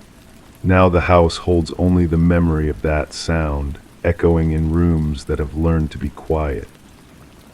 The neighbors asked questions I couldn't answer, their faces arranged in expressions of concern that felt rehearsed. They spoke about her in past tense long before I was ready to hear it, as if they knew something I hadn't yet discovered. Their words hung in the air like smoke, visible but impossible to grasp. I keep finding things in places they shouldn't be. Her reading glasses in the refrigerator, cold and fogged with condensation. A single earring buried in the sugar bowl, sweet crystals clinging to the metal like tears made solid. These discoveries feel like messages, but the code is one I never learned to read. The basement key is missing from its hook. I noticed this morning, or maybe yesterday, or maybe it's been gone for weeks, and I'm only now allowing myself to see the empty space where it used to hang. The absence feels heavier than the presence ever did, a void that demands attention. My dreams have become archaeologies of memory, layers of experience excavated and examined in the darkness behind my eyelids. She appears in them sometimes, always walking away, always just out of reach. I call her name, but in dreams, names have no power, and she continues moving towards something I can't see. The clock has stopped chiming altogether now. The silence where those sounds used to live feels pregnant with possibility, as if the absence of routine has created space for something else to emerge. I stand in the hallway, listening to the quiet, waiting for whatever comes next. The truth sits just beyond the edge of understanding, like a word on the tip of your tongue that refuses to surface. It has weight and shape, but no substance, presence without form. Maybe truth isn't meant to be grasped directly, only approached sideways, through the accumulation of small uncertainties and half-remembered moments. The garden calls to me now, its disturbed earth holding secrets that might be better left buried. But secrets have their own gravity, pulling consciousness toward revelation, whether we're ready or not. My hands remember the weight of the shovel, though I can't recall picking it up. She's still here in the spaces between certainty and doubt, in the pause before the clock's second chime, in the red water that might be rust or might be something else entirely. The house holds her like a photograph holds light, preserving what was while transforming it into something new and strange and possibly untrue. I am still standing by the door, caught in the echo of a sound that may never come again, waiting for an answer to a question I'm afraid to ask. Equals. Story 8. I told them nothing was out of place, just a routine day, everything as it should be. Their pens scribbled, eyes glossed over the room, yet the air held a chill, a damp perfume of wilted flowers and damp earth clung to the walls. The subtle imprint of a soul disturbed the dust on the untouched wooden floor. The sunlight filtering through the lace curtains seemed harsh, slicing the dim room into fragments. I noticed the clock, stopped at an hour that hadn't yet come. In the corner, the fabric of the sofa sagged as if it remembered someone. The silence was too complete, broken only by the whispers that didn't come from lips, but my hands kept the imprint of the cold, smooth surface they'd brushed against. That surface haunts me still, marble perhaps, or polished stone, the kind that holds temperature long after touch withdraws. I find myself running my fingers along countertops now, searching for that exact sensation, that precise density of cold that seemed to pull warmth from my skin like a tide drawing back from shore. The questioning began before I understood there were questions to ask. Not the formal kind with badges and notebooks, but the internal erosion that starts when familiar patterns shift by degrees so subtle you convince yourself you're imagining things. A coffee cup placed differently, a book spine facing the wrong direction, the way afternoon light fell across the kitchen table at an angle that seemed wrong for the season. I keep returning to that morning, though morning feels imprecise. Light existed, filtered and strange, but whether it marked beginning or middle or some other temporal boundary, I cannot say. What I remember is the weight of routine, the comfortable predictability of movement through familiar spaces, until that moment when my hand reached for something and found absence where presence should have been. The investigators wanted timelines, concrete sequences, the neat architecture of cause and effect. But memory doesn't cooperate with such demands. Instead, it offers fragments, the smell of coffee growing cold in an abandoned mug, the sound of footsteps overhead when I thought I was alone, the way certain rooms began to feel smaller, as if the walls had shifted inward by inches. I told myself it was stress, the accumulated weight of small anxieties manifesting as hypervigilance. The mind, after all, is capable of extraordinary self-deception. It can transform shadows into threats, silence into menace, the ordinary friction of daily life into evidence of something sinister lurking just beyond perception's edge. But then there were the photographs. Not the obvious kind that scream their significance, but the subtle alterations that whisper doubt. A frame tilted slightly askew, an image that seemed different somehow, though I couldn't identify what had changed. The way light caught glass at an angle that revealed fingerprints I didn't remember leaving. I began checking locks compulsively, testing windows, inventorying possessions with the methodical thoroughness of someone preparing for loss. Each circuit through the house revealed nothing concrete, yet something indefinable had shifted. The space felt watched, inhabited by an attention that wasn't mine. Sleep became elusive, not from fear exactly, but from a hyper-awareness that made rest impossible. I would lie in darkness, parsing every sound, every subtle shift in temperature or air pressure. The house seemed to breathe around me, settling into configurations that felt unfamiliar despite decades of habitation. During those suspended hours between waking and sleep, I would replay conversations, searching for hidden meanings in casual exchanges.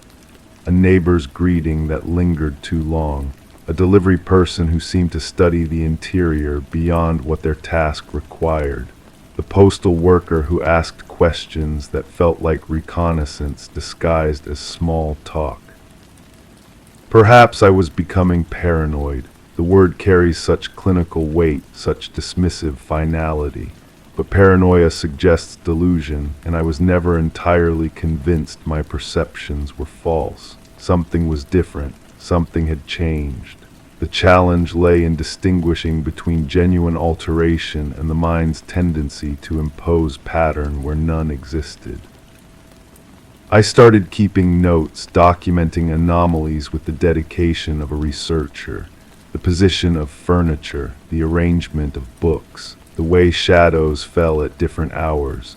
What emerged was not evidence of intrusion, but a record of my own growing obsession with cataloging the familiar in hopes of detecting the foreign.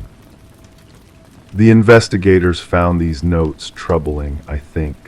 They suggested a mind too focused on minutiae, too eager to find significance in the mundane.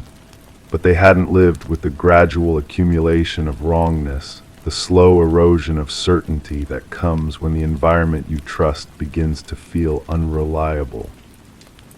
I remember trying to explain the sensation of being watched, the way certain rooms developed an atmosphere of recent occupancy even when I knew I had been alone for hours. They nodded with professional patience, making their careful annotations, but I could see the skepticism in their eyes. How do you document a feeling? How do you prove the absence of something that should have been present, or the presence of something that left no trace? The cold surface returns to me now, that moment when my palm made contact with something that shouldn't have been cold, shouldn't have been there, shouldn't have felt so deliberately placed.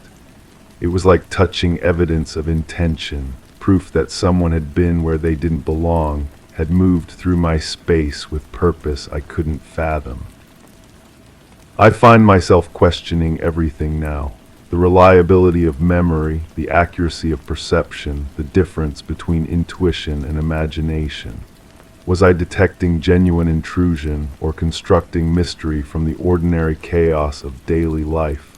The uncertainty has become its own kind of prison, a space where doubt feeds on itself until every sensation becomes suspect. Sometimes I wonder if the investigators were right to look at me with such careful attention. Not because I had done something wrong, but because I had become something unreliable, a narrator whose story shifted with each telling, whose certainty eroded under the weight of too much examination. The room they questioned me in felt sterile, antiseptic, designed to strip away ambiguity and force clarity. But clarity remained elusive. I could describe what I had seen, felt, suspected, but I couldn't prove the connections that seemed so obvious to me. The gap between experience and evidence yawned like a chasm I couldn't bridge with words. Now, in the aftermath of their questions and my inadequate answers, I sit in spaces that feel both familiar and foreign. The house has returned to its usual rhythms, but I remain changed by the experience of doubt. Every surface holds potential for that cold shock of recognition. Every shadow might conceal the evidence I failed to preserve. I told them nothing was out of place, and perhaps that was the most honest thing I could have said. Nothing dramatic, nothing obvious, nothing that would satisfy their need for concrete facts. Just the subtle wrongness that accumulates like dust in corners, the gradual shift that transforms the familiar into something strange. My hands still remember that cold, smooth surface, the way it seemed to draw warmth from my skin like a confession I wasn't ready to make. Even now, touching ordinary objects, I search for that same sensation, that same proof that something had been moved, altered, touched by intentions I couldn't understand. The imprint remains, not on any surface they could dust for prints, but on the skin that remembers what it means to encounter the unexpected in a place where everything should have been exactly as I left it. Equals. Story 9. I told them it was just the wind, that it stirred the leaves, nudged the door, and played with the chimes. They jotted it down, not looking up, but the curtains had danced too deliberately, brushing against the chair in a silent waltz. The air held a weight that pressed against my skin, whispering secrets of the night. The paint on the windowsill had a fresh scratch, as if disturbed by a presence that didn't care to be careful, and the shadows seemed to cling to each corner, defying the light. I didn't mention the faint echo that lingered in the hallway, or the footsteps that shouldn't have been there, but the scent of earth was still in the room. That smell, it comes back to me now, thick and damp like soil after rain. I've been trying to place it for weeks, maybe longer. It doesn't belong indoors, doesn't belong in that space where everything was supposed to be clean and ordered. But there it was, clinging to the air like a memory that refuses to fade. The officer kept writing. I remember the sound of the pen scratching against paper, how it seemed too loud in that quiet room. I wanted to tell him about the way the floorboards felt beneath my feet, how they gave just slightly in places they shouldn't have, how the house seemed to breathe around us while we talked. But I didn't. I kept my hands folded, my voice steady. I told them what they wanted to hear. The curtains, they keep coming back to me, white or maybe cream-colored. They moved with such purpose, like someone was standing just behind them, guiding their motion. I've tried to convince myself it was the heating system, some draft I couldn't feel. But the way they swept across that chair, so gentle, so deliberate. There was a pattern in the fabric, small flowers or maybe leaves. I stared at it while I talked, watching it shift and blur as the material swayed. The officer asked me to repeat something, but I was lost in that movement, in the way the light caught the threads. Could you go over that part again? Which part? The part where I found the door unlocked, the part where the silence felt too heavy, the part where I knew somehow that everything had changed. I told him about checking the rooms, how I called out, expecting an answer that never came. But I didn't tell him about the feeling that followed me from room to room, the sense that I was walking through a space that had been recently occupied by someone who shouldn't have been there. The scratch on the windowsill was fresh. I'm certain of that now, though I wasn't then. The paint was white, and underneath it, the wood showed dark and raw, like a fingernail had scraped against it, or maybe something sharper, something desperate. I touched it while the officer questioned me. Just a quick brush of my fingertip, but I felt the roughness there, the way the wood had splintered. He noticed me doing it and made another note. I pulled my hand back and tried to look composed. The footsteps, I should have mentioned the footsteps. They weren't loud, they weren't the heavy, obvious sounds you'd expect from an intruder. They were soft, careful, like someone who knew exactly where to step to avoid the creaking boards. Someone familiar with the layout, with the weak spots in the floor. I heard them while I was in the kitchen, I think, or maybe it was the living room. The memories blur together now, fold into each other like pages in a wet book. I was standing somewhere, listening to the house settle around me, when I heard that soft percussion of feet on wood. But when I followed the sound, there was nothing, just empty rooms and that smell of earth growing stronger. The officer asked about windows. Were they locked? Had I checked them all? I nodded, but the truth is more complicated. I checked some of them. The ones I could reach, the ones that seemed obvious. But there were others, in places I didn't think to look, spaces I didn't consider. The basement windows, small, set high in the walls. I never thought about those until much later. The chimes outside kept ringing. Even when the air was still, they found ways to sing. Soft, metallic whispers that seemed to comment on our conversation. The officer glanced toward the sound once or twice, but never asked about it. I could have told him how they'd been silent for weeks before that night, how I'd grown used to the quiet, to the absence of their voice. But then they started up again, just as I was discovering the other changes. The chair, the one the curtains kept brushing against, it wasn't where I'd left it, not exactly. It had been moved just slightly, turned at an angle that caught the light differently. The fabric of the seat was compressed, as if someone had been sitting there recently. I didn't mention this either. How could I explain that I noticed things like that I remember exactly how furniture sits, how shadows fall, how spaces feel when they're truly empty? The officer wouldn't have understood. He was looking for concrete evidence, for signs of forced entry or obvious disturbance. He wasn't interested in the subtle wrongness that permeated everything, the way the house felt like it was keeping secrets.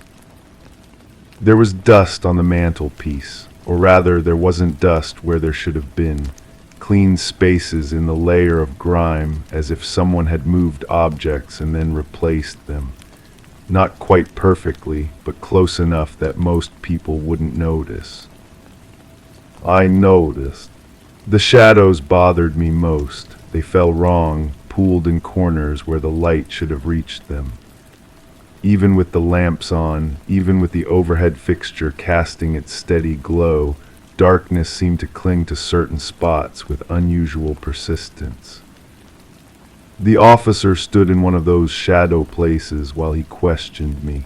I kept losing sight of his face, kept having to squint to make out his expression. He seemed comfortable there, unaware of how the darkness wrapped around him. Is there anything else you think I should know? The question hangs in my memory, suspended like dust in afternoon light. I opened my mouth to answer, then closed it again. How do you explain the feeling that your own home has become foreign, that familiar spaces have shifted just enough to become unsettling? I shook my head, told him I'd covered everything important. But I hadn't told him about the photographs that seemed to watch me differently now, about the way the mirror in the hallway reflected angles that didn't quite match reality, about the soft sound of breathing I thought I heard coming from empty rooms. The scent of earth was strongest near the back door, rich and loamy like a garden after heavy rain, but it was the middle of a dry season and there was no garden there, just concrete steps leading down to a small yard of yellowed grass. I followed that smell through the house while the officer finished his notes. It led me from room to room, growing stronger in some places, fainter in others, like a trail left by someone who'd walked through recently, carrying the outdoors on their clothes and skin. In the bedroom, it was almost overwhelming. I had to open a window, had to let fresh air dilute that heavy, organic presence. The officer asked if I was feeling all right, and I nodded, but my hands were shaking. The bed was made, but not the way I make it. The corners were too sharp, the surface too smooth. Someone had straightened it, but their technique was different from mine, more precise, more military in its execution. I didn't sleep there that night or the next. I couldn't shake the feeling that the sheets held impressions of someone else's form, that the pillow carried the weight of another head. The investigation continued for weeks. Officers came and went, asking variations of the same questions. I gave them consistent answers, stuck to my story about the wind and the chimes and the unlocked door, but each time they left I noticed new things. Small displacements, subtle changes, evidence of a presence that knew how to move through spaces without leaving obvious traces. The curtains still dance when the air is still. The chimes still sing their metallic songs, and that scratch on the windowsill has grown deeper, as if something keeps worrying at the wood, wearing it away bit by bit. I've started keeping lights on throughout the house, not because I'm afraid of the dark, but because shadows behave differently when they're challenged by illumination. They retreat to corners, compress into manageable shapes, become less likely to hide the subtle movements I sometimes glimpse from the corner of my eye. The officer's card sits on my kitchen table. I could call him, could report the ongoing strangeness. But how do you file a complaint about air that feels too thick, about silence that seems to listen back, about the persistent sense that your private spaces have become public, that your solitude has been compromised by someone who knows how to remain invisible? The smell of earth comes and goes now. Some mornings I wake to find it thick in the air, as if someone has been digging nearby during the night. Other days it's barely detectable, just a hint of something organic underlying the usual sense of home. I've started checking the basement more frequently. Those high windows I'd forgotten about, the ones that seemed too small and awkward for anyone to use. But windows can be deceptive, and people can be surprisingly adaptable when they need to be. The glass is clean, too clean, considering how long it's been since I washed it. Someone has been maintaining it, keeping it clear and unobstructed. The locks are intact, but locks can be circumvented by someone with the right tools and sufficient patience. Below those windows, the concrete floor shows no obvious signs of disturbance, but concrete is hard, unforgiving. It doesn't hold impressions the way softer surfaces do. Someone could move across it without leaving traces, could use it as a pathway between the outside world and the more vulnerable spaces above. I've been thinking about the footsteps again, how soft they were, how carefully placed. The sound of someone who knew the house's rhythms, who understood which boards would betray their presence and which would remain silent. The pattern of those steps haunts me, not random wandering, but purposeful movement from room to room, as if someone was conducting a survey, taking inventory, familiarizing themselves with the layout and contents. Or maybe they were already familiar. Maybe those careful footsteps belonged to someone who'd walked those paths before, who knew exactly where they were going and what they hoped to find there. The chair has moved again, just slightly, but enough that I notice. It faces a different direction now, angled toward the window instead of away from it, as if someone prefers to sit where they can watch the outside world, where they can monitor approaches and departures. The cushion holds an impression, faint but persistent, the shape of someone who sits very still for long periods, who knows how to occupy space without disturbing it unnecessarily. Someone patient, observant, comfortable with waiting. I've started varying my routines, coming home at different times, taking different routes, changing my patterns in ways that might confuse someone who's been studying my habits. But the subtle signs of intrusion continue, adapt to my adaptations. The photographs on the mantelpiece have been repositioned, not obviously, but enough that their angles have changed, their perspectives shifted. Someone has been looking at them, handling them, perhaps trying to understand the relationships and histories they represent. My face looks different in those images now, not because the pictures have changed, but because I see them through eyes that know they've been examined by a stranger. My smile seems forced, my pose artificial, as if I'm performing happiness for an audience I didn't know I had. The mirror in the hallway reflects truthfully during the day, but in certain light, at certain angles, it seems to show depths that don't exist, spaces behind spaces, rooms beyond rooms. I've learned not to look too closely, not to trust what I think I see in its surface. Sometimes I catch movement there, quick, peripheral, gone before I can focus on it. The reflection of someone who knows how to stay just out of direct sight, who understands the blind spots and visual tricks that allow them to remain hidden. The officer's questions echo in my memory, but they seem inadequate now. He asked about obvious things, surface disturbances, the kind of evidence that announces itself clearly. He didn't ask about the subtle wrongness that permeates everything, the feeling that familiar spaces have been contaminated by an unwelcome presence. I should call him, should report the ongoing strangeness, the accumulating evidence of someone who knows how to move through my life without leaving obvious traces. But what would I say? That my chair has moved, that my photographs have been touched, that the air sometimes smells like earth. He'd write it down just like before, but he wouldn't understand the significance, wouldn't grasp how these small violations add up to something larger and more disturbing. The chimes outside have developed a new rhythm, not random anymore, but patterned, almost musical, as if someone has learned to play them, to coax specific sounds from their metal surfaces. The melodies they produce are almost familiar, like half-remembered songs from childhood.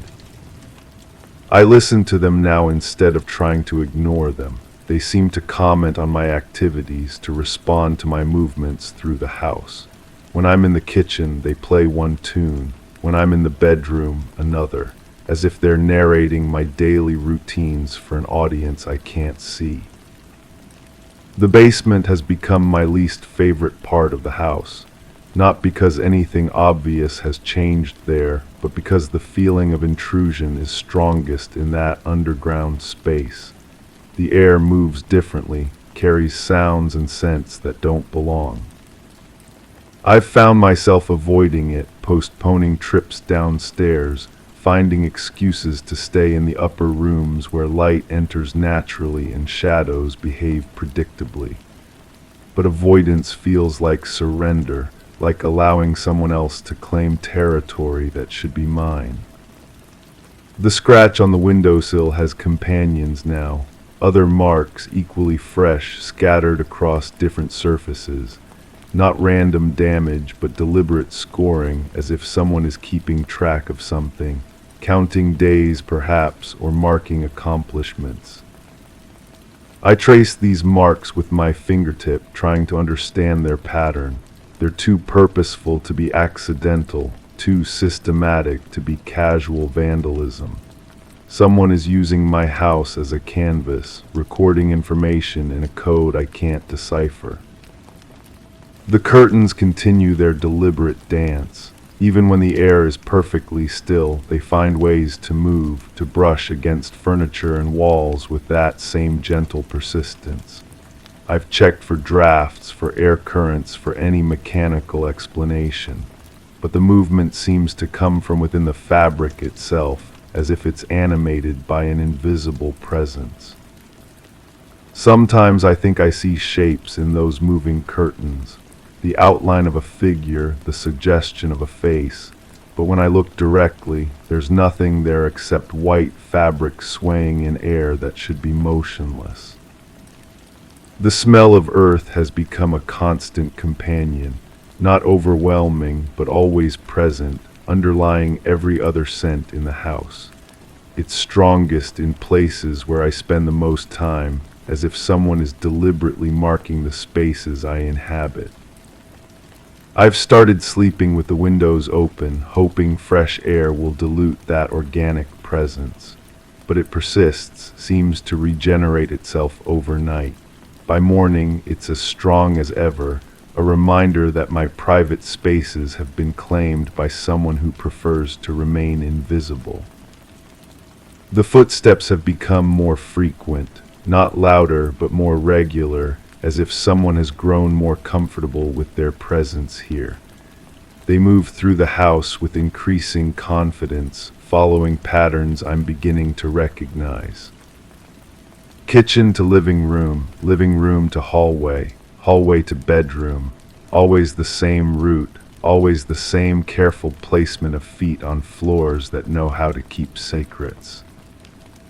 I've tried to follow those sounds, to catch their source in the act of movement, but they always stay just ahead of me, just out of sight, like an echo that refuses to reveal its origin.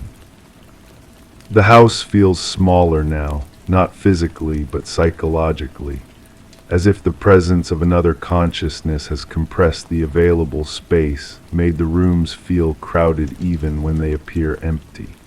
I find myself moving more carefully, speaking more quietly, as if trying not to disturb someone who might be listening. This is how it ends, I think, not with confrontation or revelation, but with gradual accommodation. with the slow acceptance that solitude is an illusion, that privacy is a luxury I can no longer afford. The officer's card still sits on my kitchen table, but the questions it represents seem irrelevant now. He wanted to know about that one night, about the specific incident that brought him to my door. He couldn't have understood that it wasn't an incident at all, but the beginning of something ongoing.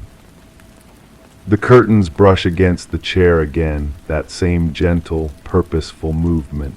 The chimes sing their patterned songs. The smell of earth rises from surfaces that should carry only the scent of cleaning products and familiar use. And somewhere in the spaces between what I can see and what I can prove, someone continues their patient observation, their careful cataloging of my routines and reactions. Someone who knows that the most effective intrusions are the ones that remain just below the threshold of certainty, that hover in the realm of possibility without ever quite crossing into fact. I told them it was just the wind, but the wind doesn't leave scratches on windowsills, doesn't rearrange furniture with such subtle precision, doesn't carry the smell of earth into spaces that should remain untouched by the outside world. The wind doesn't know how to wait. Equals. Story 10.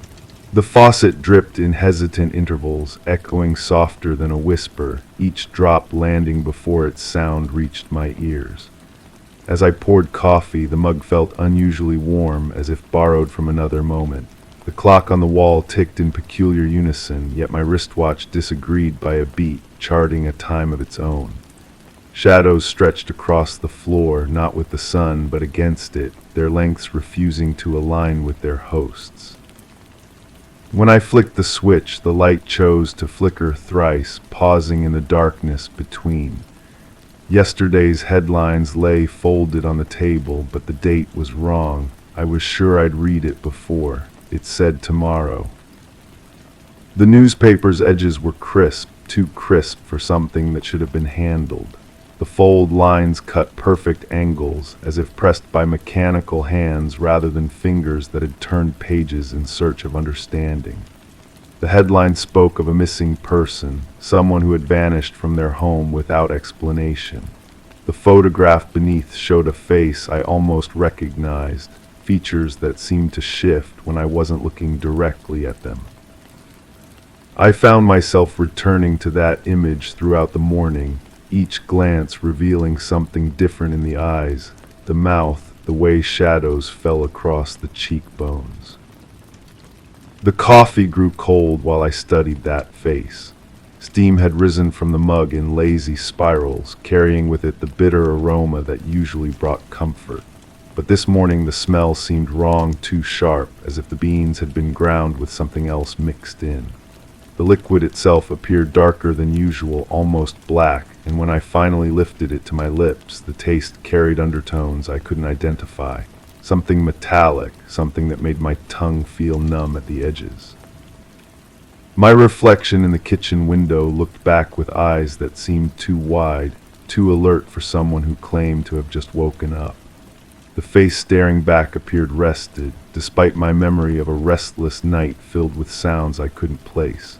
My hair lay perfectly in place, my clothes unwrinkled, as if I had been prepared by someone else's hands.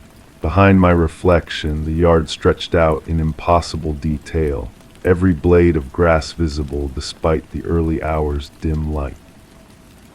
The telephone sat silent on the counter, its red message light blinking in a rhythm that didn't match any pattern I knew. The display showed 3 missed calls, all from the same number, all received during hours when I was certain I had been awake and listening. I pressed play, but the messages contained only breathing, measured and deliberate, as if someone were testing whether the machine still worked. The breathing sounded familiar, like my own when I concentrate on staying calm. Upstairs, the bed appeared slept in, sheets twisted and pillows displaced, yet I had no memory of climbing those stairs or pulling back those covers.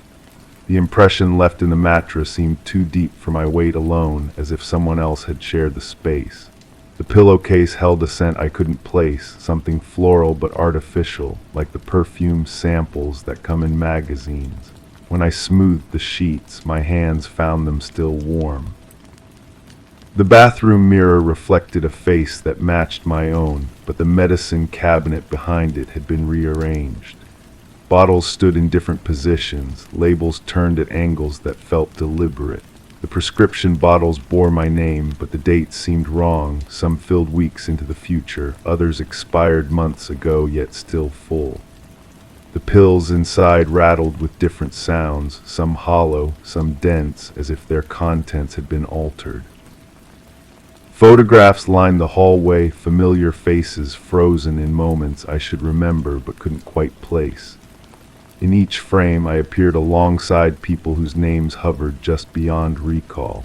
We smiled together at celebrations I couldn't identify, stood before landmarks that looked almost real but somehow artificial, like movie sets designed to suggest places rather than capture them. In every image, my expression seemed slightly off, as if I were acting the part of myself. The living room felt larger than it should, furniture positioned with mathematical precision rather than comfort. The sofa faced away from the television toward a wall that held nothing but shadows. Books on the shelves were arranged by height rather than subject, their spines creating a perfect gradient that hurt to look at directly. The titles seemed to shift when I wasn't focusing, words rearranging themselves into meanings I almost understood. A journal lay open on the coffee table, filled with handwriting that resembled mine but felt foreign. The entries described days I couldn't remember, conversations with people whose faces remained blank in my mind. The pen beside it still held ink on its tip, as if someone had been writing moments before I entered. The words on the page spoke of plans, of preparations, of someone who needed to be found before they could disappear completely. The basement door stood slightly ajar, though I always kept it locked. Cool air drifted up from below, carrying scents of earth and something else, something that made my stomach tight. The wooden steps creaked in a familiar pattern as I descended, each sound triggering memories that felt borrowed from someone else's experience. Below, cardboard boxes lined the walls in perfect rows, each labeled with dates that spanned years I couldn't account for.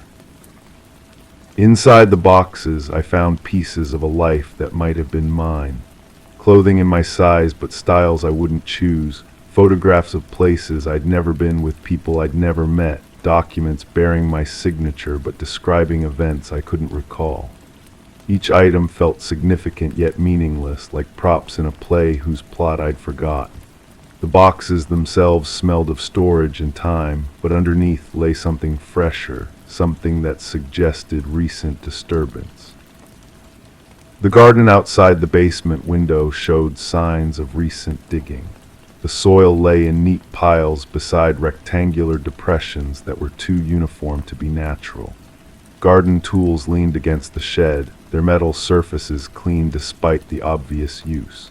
My hands, when I examined them, showed no dirt under the nails, no calluses from gripping handles, yet the memory of digging felt as real as the ache in my back that I'd attributed to sleeping wrong.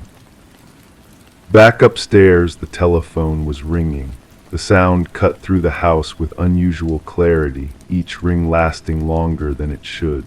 When I answered, silence greeted me, but not empty silence, the kind filled with presence, with someone listening as intently as I was. After several seconds, a voice spoke my name, but it sounded like my own voice calling to me from somewhere distant. The line went dead before I could respond. The newspaper had moved while I was downstairs. The missing person article now faced a different direction, and the photograph seemed clearer, more defined. The features I'd struggled to recognize earlier now appeared familiar in a way that made my chest tight. The description beneath the image matched details I knew about myself, but the timeline was wrong. The person had been missing for weeks, but I was here, reading about it, trying to understand why someone would report me gone. Evening approached, though I had no memory of the day passing. The shadows in the kitchen had shifted, but not in ways that followed the sun's path. They fell at angles that suggested different light sources, multiple suns casting overlapping darkness. The faucet continued its irregular dripping, each drop landing in a sink that never seemed to fill.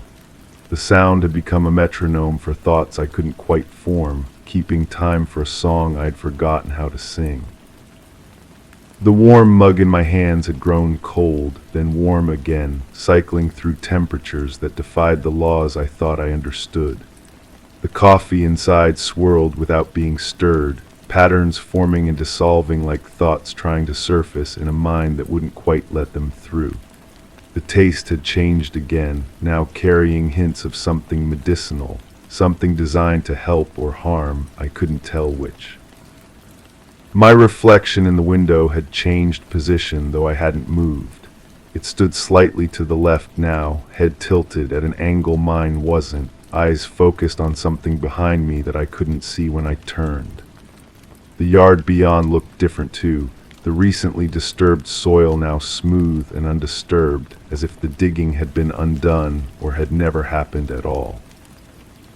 The clock on the wall and my wristwatch had found agreement, both ticking in perfect synchronization now, but the time they showed corresponded to no moment I could place in any day I remembered living.